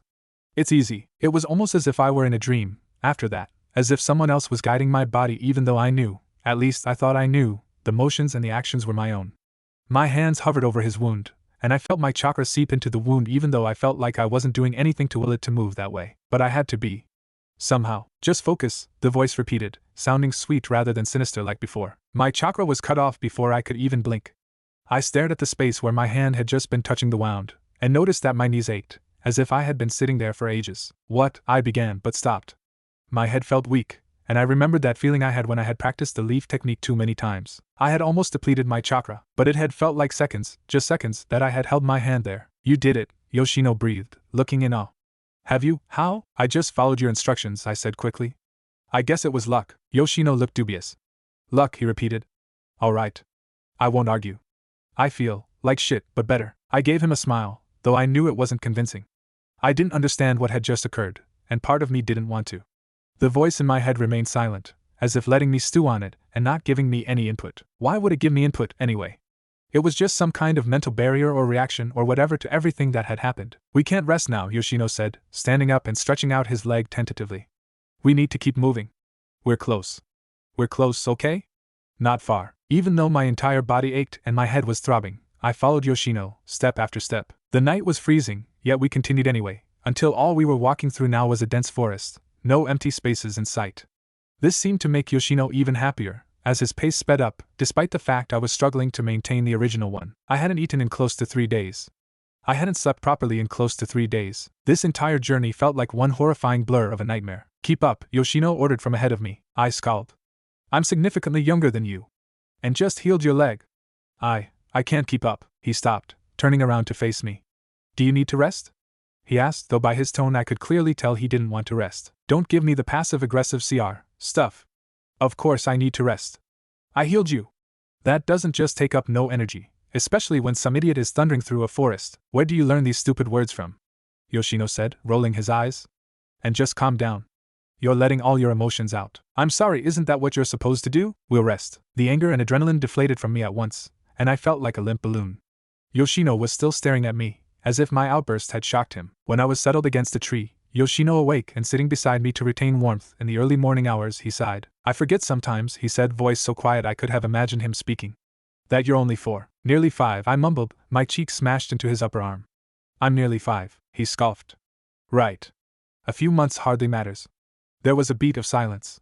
You just seem years older. His words hit me hard, and I felt tears spring to my eyes as I thought of my old world. Safe. I feel years older, I said, voice flat. More silence. Me too, Yoshino whispered, as if he were ashamed of what he was admitting. With Yoshino's steady presence beside me, I managed to drift off for a few hours, restless and with no distinguishable dreams, until the first few rays of sun leaked through the thick forest trees and hit my face. I blinked away the sleep from my eyes. Yoshino was still beside me, and though his eyes were closed, his breathing wasn't slow enough for him to be sleeping. You ready to keep moving? He asked, eyes still closed. When I nodded, he was upright within seconds. We're not stopping again, he informed me. So no more ridiculous breakdowns. They won't work next time. I scowled, not bothering to reply to his obvious shit-stirring, and instead chose to march ahead of him. You're going in the wrong direction, he called out. Yoshino was a smug bastard. Then lead the way, I snapped, storming back to him. He raised an eyebrow, then began walking in the same direction I had been going in, a smirk on his face. We spent the rest of the journey in silence, both of us determined to keep moving at a fast pace, only stopping to pass a stream and drink, or pee in a bush. I didn't know what he was looking for, or if he was even looking for anything. There had to be some sign that we were close to the compound, or that the compound was near. It couldn't just appear, could it? That wasn't safe. Yoshino began to slow down though, and take more time in choosing which trees to wind through, which seemed unnecessary to me. As long as we were going in the right direction, then it didn't matter, did it? I followed him, taking the same care he did. The compound appeared out of nowhere. It wasn't there, and then moments later it was. I blinked, startled, until I saw a multitude of guards surrounding it. 2 of them began to approach us, and I tensed, even though I knew this had to be the compound, and they were Uchiha. Stop! The guard ordered, walking over to us. The other one followed at a slower pace. I am Uchiha Yoshino, son of Kosuke, who is on the council. This is Kiyomi, Taijima-sama's daughter. The 2 exchanged dubious glances, and I knew that all they were seeing was an exhausted barely teenager, and a filthy 4-year-old girl, dressed in pants and an Uchiha shirt, who hardly looked like the clan head's daughter. Get my father, Yoshino snapped, his hand on my shoulder quivering as he struggled to remain standing, as if the moment we were there, he realized how exhausted he was. Get my father and ask him. One of them left, while the other simply continued to stare at us suspiciously. I glowered at him, because this stupid idiot was preventing me from everything. Sleep, food, shelter. It was all there, behind him, but this idiot was stopping me. Stop it, Yoshino hissed in my ear. You're releasing your chakra everywhere. They're only doing their job. When Kosuke arrived, he stared at us, his mouth hanging open. I wondered what was the most shocking to him, that his son was leaning heavily on someone who hated, that we were both alive, or that we had arrived together. Is this your son and Taijima-sama's daughter? The guard asked him, voice laced with impatience. Aye, he began, still staring. Aye, yes. Yes, that's my son. And Taijima's daughter. The guard in front of us stepped aside, and we trudged up the stairs, only stopping when we were standing before Kosuke. The other guard disappeared into the compound. Yoshino, Kosuke said, touching his cheek lightly. We're both exhausted, Yoshino interrupted, voice flat. Can we save this conversation for tomorrow? Kosuke's eyes flickered to mine, narrowing. Very well then. The main corridor of the northern compound felt endless. I didn't know if I could make it to wherever I would collapse, fall asleep and not wake up for 5 days. But I didn't have to. Our arrival seemed to have been heavily broadcasted from the moment we first talked to the guard.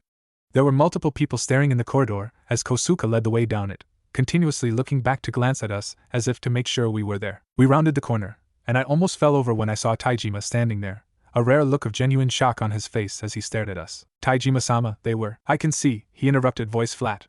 His eyes met mine. I'll take Kiyomi from here. His hand touched my shoulder, his grip feather light yet somehow firm enough to guide me away from everyone staring and down an emptier corridor. Taijima, I whispered, leaning all my weight on him. He didn't even flinch at my use of his first name, as if he expected his only daughter to address him in that manner. When we reached a random room, he slid open the door and helped me down onto a cushion inside, but even then he didn't let go, one hand still resting on my shoulder. Jaejin, don't talk about that now, he ordered, voice soft. There's enough time to talk about that later. For now, you need to recover. Both mentally and physically. Even though I didn't ever want to cry in front of this man, I felt the tears begin to leak out anyway, and I turned away from him, his hands slipping from my shoulder. "Don't look," I mumbled as I hastily wiped away the tears. I forced myself to breathe, in and out, steady and calm until I looked at him again, and this time properly. Taijima looked exhausted. Not the exhausted he had when he had returned, one half of his face covered in bandages. His usual sharp cheekbones were even more pronounced, his hair mangled and messy, dark shadows looming underneath his eyes. His hands sat in his lap, the knuckles protruding because his grip on them was so tight. "Jin's dead," I said, forcing the words out. "Oh. I think I'm gonna vomit." As if he dealt with people about to vomit on him regularly, a pot plant was near me within seconds. I clung to it like it was my lifeline, vomiting up liquid because I hadn't eaten in days and all I had was sips of water whenever we had been lucky enough to stumble upon a river. "You should get some rest," Taijima said, when I pushed the vase away from me. "Sleep, and then talk. For now don't worry about a thing." "How can I not worry?" I mumbled, staring at his disheveled appearance. My 2 older brothers died. Killed near what was supposed to be our home. How do I know that the same thing won't happen again?" "It won't," he said, grabbing my shoulder once more. "It won't. This compound is different. Believe me, Kiyomi. Trust me." I wanted to tell him, because if Taijima were smarter better, this shouldn't have happened. He was clan head, our father. Didn't that mean something? "You didn't save Takashi," I snapped, feeling the tears begin to drip down my face. And now you didn't save Jin either. Am I next? Or Madara and Izuna? How many more of us are gonna die before? I stopped, shrugging his hand off my shoulder and avoiding his gaze. "I wanna be alone." Taijima lingered for a moment. I refused to look at him. There was nothing else I had to say. "Get some rest," he finally said. "I'll have someone take you to your room and give you food." The door slid shut behind him, the sound deafening. It was only a few moments later before the door slid open once more, revealing a woman I had never seen before. "Hello, Kiyomi-chan," she greeted, her voice warm, though not in the usual patronizing way that women from this world seem to adopt when speaking to me. "I'm Matsuri. We'll probably be seeing a lot of each other from here on out. I'm here to take you to have a bath and eat something before sleeping. Does that sound okay?" I nodded, barely paying attention to her, as she led me out of the room and into another. I knew she was speaking. I could see her mouth moving as she helped me into the bath. There was no energy in me to hear what she had to say, though. It was unimportant. The bath water was a murky brown when I got out. The grime from nearly 3 days of traveling across the fire country. 3 days. 3 days ago, Jin had died. "Are you alright to eat some food now, Kiyomi-chan?" Matsuri asked. 3 days. Of course, I replied, forcing my voice to sound semi-okay. Whatever that sounded like, the food that Matsuri gave me tasted like nothing. I hadn't eaten in 3 days. "Don't think about it. Just eat and eat and eat and eat," the voice whispered in my head, sending shivers down my spine. "Are you cold?" Matsuri asked. "No, I'm fine." She nodded, though the press of her lips told me she didn't believe me as she escorted me to what she assured me would be my bedroom forever. Forever. "What do you mean?" I asked. "Well, you'll be staying here for," she stopped, as if unsure of what other word to use than forever. "Indefinitely," she finally finished. "You'll be staying here indefinitely." "That means—" "I know what it means," I interrupted. "Thank you. I want to sleep now." Matsuri didn't leave, though. She stayed at the entrance of my room as I slipped into the futon, her worried eyes gleaming in the dark. I stared at her hands and the way she kept intertwining her fingers, over and over again. "I'm fine," I said, when she continued to stay. "I just want to sleep." For a moment I thought she was going to stand there the entire night. But after a few seconds of loitering, she slid open the door and disappeared. The futon was comfortable. That wasn't the problem. It was as if now that I had finally stopped moving, now that I was finally kind of safe, everything that I had succeeded in blocking in the walk to the compound was emerging, slowly and surely. Flashes of Jin, pleading that I save him, even though I couldn't. Flashes of that man, clawing at his eyes, probably wanting me to save him, even though I didn't want to. I closed my eyes and willed them away, forced them. "They'll make you stronger," the voice whispered in my head, sickly sweet. But I didn't want to be strong now. I just wanted to be asleep. When I opened my eyes, for a moment I thought I had been kidnapped, that someone had found Yoshino and I wandering the fire country and had taken us. But it was only an empty room in a compound I didn't know. A new home. I had no idea how long I had slept. There was a tray of plain rice and water beside my futon, but other than that and the sliver of natural light that seemed to be flitting through the door, I couldn't tell. My bones cracked when I rose, kicking the sheets off the futon. I noticed that someone had brought clothes for me as well, which were laid out neatly. I recognized it as one of Madara's tops with the Uchiha crest emblazoned on the back and a pair of pants that were presumably old ones of his. I didn't know if this choice of clothing signified anything. The door opened, the noise startling me to the point where I fell backwards and spilt the jug of water on the tray. Madara blinked at me, eyes wide. "I thought you were still sleeping." I scowled, staring up at him from where I sat flat on my butt. "Just woke up, obviously." He shifted, as if unsure how to continue, his eyes constantly flickering around my room and then over my body, as if searching it for tangible evidence of something. "How are you?" I stared at him. "How am I?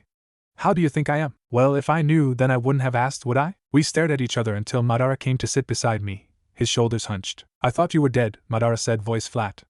I wondered if he had cried, if he had bawled his eyes out, or if, like me, he had held it all in, compressed it so tightly within himself that it threatened to rebound at any moment. "I thought I was gonna die." He looked away, staring at the futon.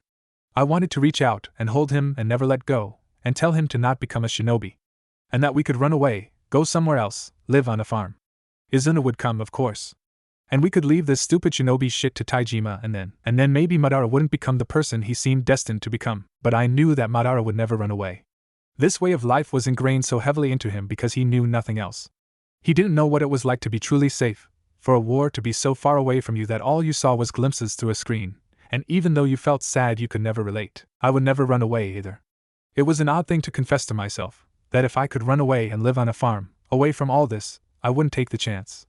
That I would stay. Here I could do something. Not for this shitty and stupid world. I wasn't some selfless hero. I only cared about my remaining family. About Madara and Izuna. I could save them at least, if I stayed. "You're thinking too hard," Madara said, his eyes now meeting mine. "There's a lot to think about." He nodded. I know. Had someone told him about Jean? Had Taijima sat him down, informed him that his oldest brother was dead and that now the horrifying responsibility for clan head fell to him? I closed my eyes, not wanting to meet Madara's two innocent eyes. He was only 6. How was it fair? His hand brushed mine, and there were calluses on his hand because even though he was only 6 in this world meant that you were already to be trained. That you would soon be on the front lines, thrown into an endless and murderous war. Madara slipped into my futon, his grip on my hand never releasing. We stayed like that, curled around each other, the darkness enveloping us in a cocoon where nothing was wrong. Where if I opened the door, I would find Takashi and Jean and even maybe Hana. I drifted into a restless sleep despite having only just woken up, but there were no vivid dreams like before. When I stirred, the sheets were cold and Madara was gone. The tray was gone as well, replaced with a new one containing soup and something else. I inhaled it, not bothering to care about how I looked as I forced every morsel of food into me and nothing remained, and the clothes I had slept in were covered in food stains. That was how Mei found me. "Oh, Kiyomi-chan," she said, tooting, but it was a half-hearted sound. Like Madara, she shifted from foot to foot, as if unsure what to do around me, how to act, what to say. She looked different, as well. More forcibly put together, as if the simple action of putting clothes on hurt. "I didn't know you survived," were the only words I could really say, only realizing how blunt and dismissive it sounded the moment it left my mouth. Mei took it in her stride. "Yes, well, I did. Thank Kami for that. I didn't really think God had anything to do with it, but rather luck. But if it helped her, then I didn't care. Why don't we get you properly dressed?" Mei suggested, picking up the clothes that had been on the ground earlier and giving them a disdainful look. "Aren't these Madara-kun's?" "Yeah," she frowned at me. "Who put them there?" When I didn't reply, she sighed. Her sighs didn't provoke me like they had before. I didn't care if she sighed. She could huff and puff all she liked, and it wouldn't change anything. I didn't even notice her leave the room until I heard the door slide open and Mei entered once more, this time holding a navy blue type of kimono. It probably had some fancy name that she had told me, but I didn't care. "Let's get you into this, okay?" Mei said, giving me an encouraging smile. Mei continued to give me directions, with me following along without thought. I felt as if I were waiting for something, for Taijima to come and fetch me and explain everything. But what was there to explain? I was introduced to no one that day. The entirety of it was spent with Mei, and I tagged along, helping her wash linen and peel vegetables for a lunch I couldn't eat and sew holes in clothes. Despite how similar it was to the lessons she had taught me in the old compound, there was a distinct difference here. Everything I was doing was for other people. I wasn't practicing sewing patterns and flowers for my own personal gain. I was cleaning and mending strangers' clothes and cooking for them. There were a few other older women assisting, but none of them ever spoke to me, only stared for the first few moments before looking away when I met their gaze blankly. By the time I presumed it to be night, I hadn't spoken a word to anyone except the occasional forced one to Mei. This seemed to be enough for her. She sent me to bed after a long session cleaning dishes and eating a bit of dinner. I hadn't even dined with my family. Unlike before, sleep didn't come easy. The longer I lay there, the more I could smell smoke, the more I could feel it in my lungs, despite the fact that I had been around a fire today while cooking and hadn't reacted at all. It was the silence, the darkness, that seemed to creep up on me and strangle me. My ears rang with it all, my lungs straining to have air, and despite having the distinct awareness that I was awake and this was some bizarre panic attack, I couldn't stop it. It was worse than a dream. When I drifted off, the dreams were so fragmented that I woke up regularly, with flashes of images of Jean and Takashi and then my friend from my past life, all blurring together to become one indistinct person. The moment I saw the first flickers of light under the door, I remained still in my futon and denied my body any sleep, purposefully thinking thoughts that sent adrenaline racing through my body. Madara didn't surprise me like the first morning. May returned with fresh clothes and greeted me as normal. The lack of sleep made me want to speak to her less than the day before. I thought we could do something different today, Kiyomi-chan, May began as we exited my dark room. You met Matsuri-san, didn't you? I forced myself to nod. She has children of her own, a girl around your age. I think it would be good if you were to play with her for a bit, don't you? Play. How could I possibly play with another girl, braid her hair or whatever it is girls did in this world when they were children? How could I possibly do that when I didn't know how Izuna was, or Yoshino, or even truly Madara? Were they okay? Were they unscathed? What good would playing with a stupid little girl do? May seemed to sense my foul mood. She's a lovely girl, she continued, and the use of the word lovely to describe someone made me more resolute to hate the very person. Either way, after I dined with May in a small room, she dragged me into what looked like a luxurious sitting room, with elegant cushions laid out. It was there that Matsuri sat, along with a boy and a girl, finishing breakfast. Matsuri-san, May greeted and bowed, causing the woman to turn around. She beamed at both of us. May-san. And Kiyomi-chan. It's wonderful to see you up and about. Sensing May's eyes on me, I gave her what I hoped looked like a shy smile. Matsuri gestured for the girl and boy to stand up before turning to me. Kiyomi-chan, this is my son, Ryu, and my daughter, Haruka. She beamed as she gestured to the two children who stood beside her. Ryu gave me a curious yet also disdainful look, the standard look that boys his age gave to girls my age. He looked surly, despite only looking as old as Madara. Everything about him, his cocked hip, his raised eyebrow, gave the distinct impression of unfounded arrogance. Haruka, meanwhile, was the opposite. She was all soft smiles and kind greetings, the exact epitome of her mother. Whereas Ryu looked like someone was removing his teeth by force, Haruka looked genuinely pleased. It was hard to dislike someone who gave me such a genuine smile. Can I go now, Mom? Ryu asked. I'm busy. Matsuri looked embarrassed, her eyes flickering back between him and me as if she didn't quite know what to do. Part of me realized that in a sense, I held more power than her. Probably no more power than her husband, or maybe even Ryu himself, because who knew how sexist this entire clan actually was. But when it came down to her and I, it was me who outranked her. It's fine, I said, my voice short. It was lovely to meet you, Ryukun, he snorted at my dry tone. Right. You too. The moment he was gone, Matsuri quickly turned to me. Please forgive him, Kiyomi-chan. He has no sense of manners. I didn't know what impression I had given her to make her think I had any sense of manners. Her embarrassment was ridiculous. As if I cared what a stupid little 8-year-old or however old he was boy was going to think or do around me. Would you like me to show you around the compound, Kiyomi-chan? Haruka asked, her tone so polite it almost sounded fake. But her eyes were shining with genuine excitement. Out of the corner of my eye, I saw Matsuri flash Haruka an encouraging smile, and may send me the same one. That would be great, I replied, forcing myself to sound enthusiastic. Haruka looped her arm through mine and began guiding the way out of the room and down the hallway. People clearly knew her, from the old to the young, for most, even the sullen-looking shinobi, flashed her a smile. It's only because of my father, she said as if knowing my exact thoughts. He's head of this compound. They must like you. Haruka laughed and shook her head. No, don't be ridiculous, she said, but it wasn't feigned modesty or anything like that, but rather a fact in her mind. They simply want to be nice to me in the hopes that I'll remember their name, and tell my father how great they are. That seems sad. She shrugged, turning into a corridor which was far more crowded than the earlier ones. I suppose. I'm used to it now, though. We entered a large room, the largest I had seen in my entire life in this world. My friend and I spend a lot of our time here, Haruka explained. It's sort of a common place, or sorts. It's where a lot of she paused, as if unsure how to word it. The more common shinobi people, if you will, eat. But when it isn't meal time, it's open for everyone. So it was where the peasants of the Uchiha clan ate. It didn't look too nice. A bunch of benches smushed together into a hall. But there were people mingling all about, most of them older than us. They all stared at me. Why are they staring? I whispered to Haruka as she led me to a stop in the corner of the hall. She blinked at me. You're the clan head's daughter. Yeah, but how do they know what I look like? We all look the same. Any random little girl could be the clan head's daughter. Oddly enough, Haruka flushed. What? I demanded when she didn't look me in the eyes. What? Well, please take no offense, Kiyomi-chan. I do not know who started this description. But they described you as the surly 4-year-old who sort of looked like a boy. I snorted. I kind of do.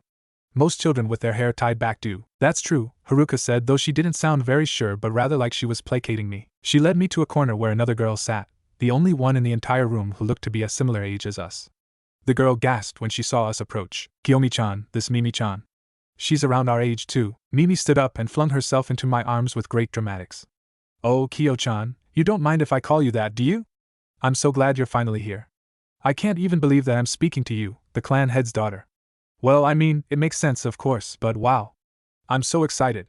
We're gonna be the best of friends. Haruka gave me an apologetic smile as I carefully moved around Mimi's hug. There's so few girls our age around. And all the older ones think they're so cool and great, Mimi continued, sighing. But anyway, sit down, sit down. It was odd seeing girls my age and older around, because it made me feel distinctively aware of my looks in a way I hadn't been before. My mullet was gone, at least, but even so my short messy braids seemed far from adequate compared to the way Haruka and Mimi both looked, because before, I had been in the company of very few people, kept away from scrutinization it seemed, whereas they had both been constantly exposed. It mattered how they looked. And it showed. Mimi seemed hyper-aware of every decision she made in regards to how she looked. Everything was color-coordinated. There was a necklace resting on her collarbones and a bracelet around her wrist, even though they looked tacky. Both Haruka and Mimi had not a hair out of place. It was pulled back away from their face, but still stylish and neat. I felt like a peasant compared to them, even though I knew I was supposed to be the lady of the group or whatever. Their talk was superfluous, yet seemed always calculated to whoever was around. If a shinobi walked by us, it was about how brave they were. If it was an older woman, it was about cooking and cleaning. A younger woman, about fashion or boys. It made me realize, whether actively or not, how Taijima had kept me away from all this. How he had secluded me. I didn't know if it was a good or bad thing. It felt as if people were slowly and strategically being introduced back into my life. I was never introduced to too many new people either. Haruka and Mimi would often greet people, however there were very little introductions made, and finally, I saw Izuna. He squealed with delight when Mei brought him into my room one morning, throwing his little arms around my body and squeezing tight. Kyo-chan, Kyo-chan, Kyo-chan, he repeated, like a mantra, his childish peals of laughter making me smile genuinely for the first time since I had got here. I expected to spend time with him doing something practical, but instead Mei fetched us parchment paper and ink and we spent the days drawing, Izuna scribbling various random indecipherable things on his paper whereas I usually just watched him. It was comforting. Madara, however, I rarely saw. Sometimes I would pass a courtyard and see him training with a random shinobi, not Yoshino. He would glance at me, as if sensing me, before throwing himself back into his training. And with Taijima, it wasn't until a week of tossing and turning and barely eating and waking up drenched in sweat that he called for me. To me, it seemed unnecessary. A shinobi came to my door, called me Kiyomiheim, which was absolute bullshit, and then told me they were going to escort me to my father's office safely. Shame they couldn't have escorted me to his office safely after the compound burnt down. I followed him without complaint, being led to Taijima's new office. He seemed perfectly at home in it, despite the fact that he couldn't have been there for 2 weeks. Everything was in place, and he was at ease lounging in the chair behind the desk, smiling at me when I walked through the door. "How are you?" was his first question, similar to Madara. And just like before, the question angered me. "Fine," I replied, sitting opposite him. Taijima nodded, as if accepting this. "Are you liking the new compound?" "It's alright." Another nod. He didn't say anything else, waiting for me to speak. What was there to say? Where did I begin? "I have the Sharingan," I said. It seemed the safest way to start. There wasn't a shred of surprise on his face. I presumed. But I thought, did I have it before? I don't understand. I don't believe so. At least not that I noticed. You could have unlocked it during Takashi's death. I didn't want to ask the next question, but it bubbled within the surface of me, threatening to spill out if I didn't. Is it bad? Is it bad that I didn't when Takashi? I stopped here, unable to continue, but there was no need to. Taijima gave me a smile. Different people experience emotions in different ways. It is possible you were too in shock to experience any emotion whatsoever. Very few people truly know how the Sharingan works perfectly. We both fell silent, Taijima seeming to let me reflect on what he just said. The Sharingan. It seemed so odd that something so essential to our clan, or at least it appeared that way, was still a great unknown in some ways. Yoshino-kun informed me that there was a man when he found you, Taijima said, interrupting the silence that I had wanted to last. Is this true? Why was he letting me have the option to deny this? Yoshino was a well-respected shinobi around the Uchiha clan, that much was clear and known. I didn't understand why Taijima was letting me call Yoshino a liar, if it was some test of our relationship or something else. There was a beat of silence. "I killed someone," I said, swallowing. I felt my throat tighten. "I don't even understand how." "Genjutsu. You look them in the eye and I know how it works." I snapped. Madara explained it to me, but if I never learned it, how could I use it? Perhaps it is one of the great mysteries of life. Such as you healing Yoshino-kun, I scowled. I'm not a prodigy." "I know you're not," Taijima said, and he looked oddly amused. "If you thought you were a prodigy, if you thought that you killing that man and healing Yoshino-kun had anything to do with talent, you would have stormed in to see me and used it as evidence that you're just as good as Madara, and therefore should be trained just like him." I wanted to throw something at him at that moment, for it was something to guess at my feelings, but it was another entirely to correctly guess at my feelings on such a level. That's you know all my emotions now? You're like me. I understand how your mind works. I'm not like you, I said, my voice quiet. I'm not. Taijima didn't even bother refuting me. He had stated his point, made up his mind, and his words that came from his mind were law in the clan, even the idle comments on how our personalities were similar. If he said so, it was. Do you wish to be trained? Taijima asked. There was nothing idle about his voice this time. It was unusually somber, void of his manipulations. It was straight and to the point. Is this a trick? A question. Do you wish to be trained? You know I do, he nodded, regarding me. If you do, you must understand. Training is not some way to cope. It is a way to improve as a shinobi. It is absolutely nothing else. Do you understand? It is like if someone assigns you a mission. It is simply to further the clan, not for you to use as a coping mechanism to avoid whatever it is you are trying to avoid. Of course I understand. Do you? He asked, leaning forward. Do you? No. Of course I didn't understand. And I knew that I needed an obsession. I needed something to distract me. It could be both a way to improve as a shinobi and a distraction. Yes. I understand. The next month I received no further information from Taijima about training, despite his question that seemed to imply that I would be trained. Instead, my days were spent with Mimi and Haruka, and then usually, after having dinner with Izuna, we would draw together. Usually we would sew while we were together, them vigorously at it while gossiping, whereas I merely watched and sometimes contributed. Haruka and Mimi reminded me of the stereotypical girls you met in high school. One was over the top and boy crazy, the other was more neutral and kind and warm. I didn't know where I fitted in. But they seemed to love having me around. There are hardly any other girls our age here, Mimi told me one morning. All the others are a few years older and think they're so much better than us because they have breasts. Mimi, Haruka gasped, looking to me as if expecting that I, too, would be scandalized. Mimi shrugged. What? One day you're gonna have them. One day I'm gonna have them. Doesn't seem to me like it matters if I mention it to both of you, seeing as we're all girls here. I felt Haruka's gaze on me, as if she were waiting for me to jump up and yell at Mimi too. Kiyomi-chan doesn't mind, Mimi said, bumping me with her shoulder. I don't, was all I said, and the two girls began to argue about speaking about breasts and whatnot. Their company was new and different, but I missed someone more grounded. Even though Haruka was grounded, Mimi often dragged her into ridiculous conversations and arguments, so there was always loud proclamations. I miss Yoshino. It was an odd thought that flitted through my mind so abruptly that I almost didn't notice it, but soon, it was all I could think, which was ridiculous. Because before those horrifying 3 days, sure, we had interacted, but the interactions hadn't been overwhelmingly positive. Every interaction we had so far was born from necessity, and nothing else. I wanted something without necessity, something idle. And yet maybe the compound was ridiculously big, or maybe he was avoiding me, or maybe someone was keeping him away from me, because I never once saw him, not in the entire month. When I did see him, I quite literally nearly ran into him, and it was only his hand on my shoulder that stopped me from plowing into him, as I had been looking at the ground while walking down the corridor. You look better, Yoshino said, his hand still on my shoulder. I blinked up at him, my surprise fading as I took him in. He looked better. I had looked in the mirror this morning and knew that I still looked half dead. Yet he seemed to have taken everything in his stride. His face was smooth, unblemished, and he was barely limping. You look good, I said, feeling oddly awkward.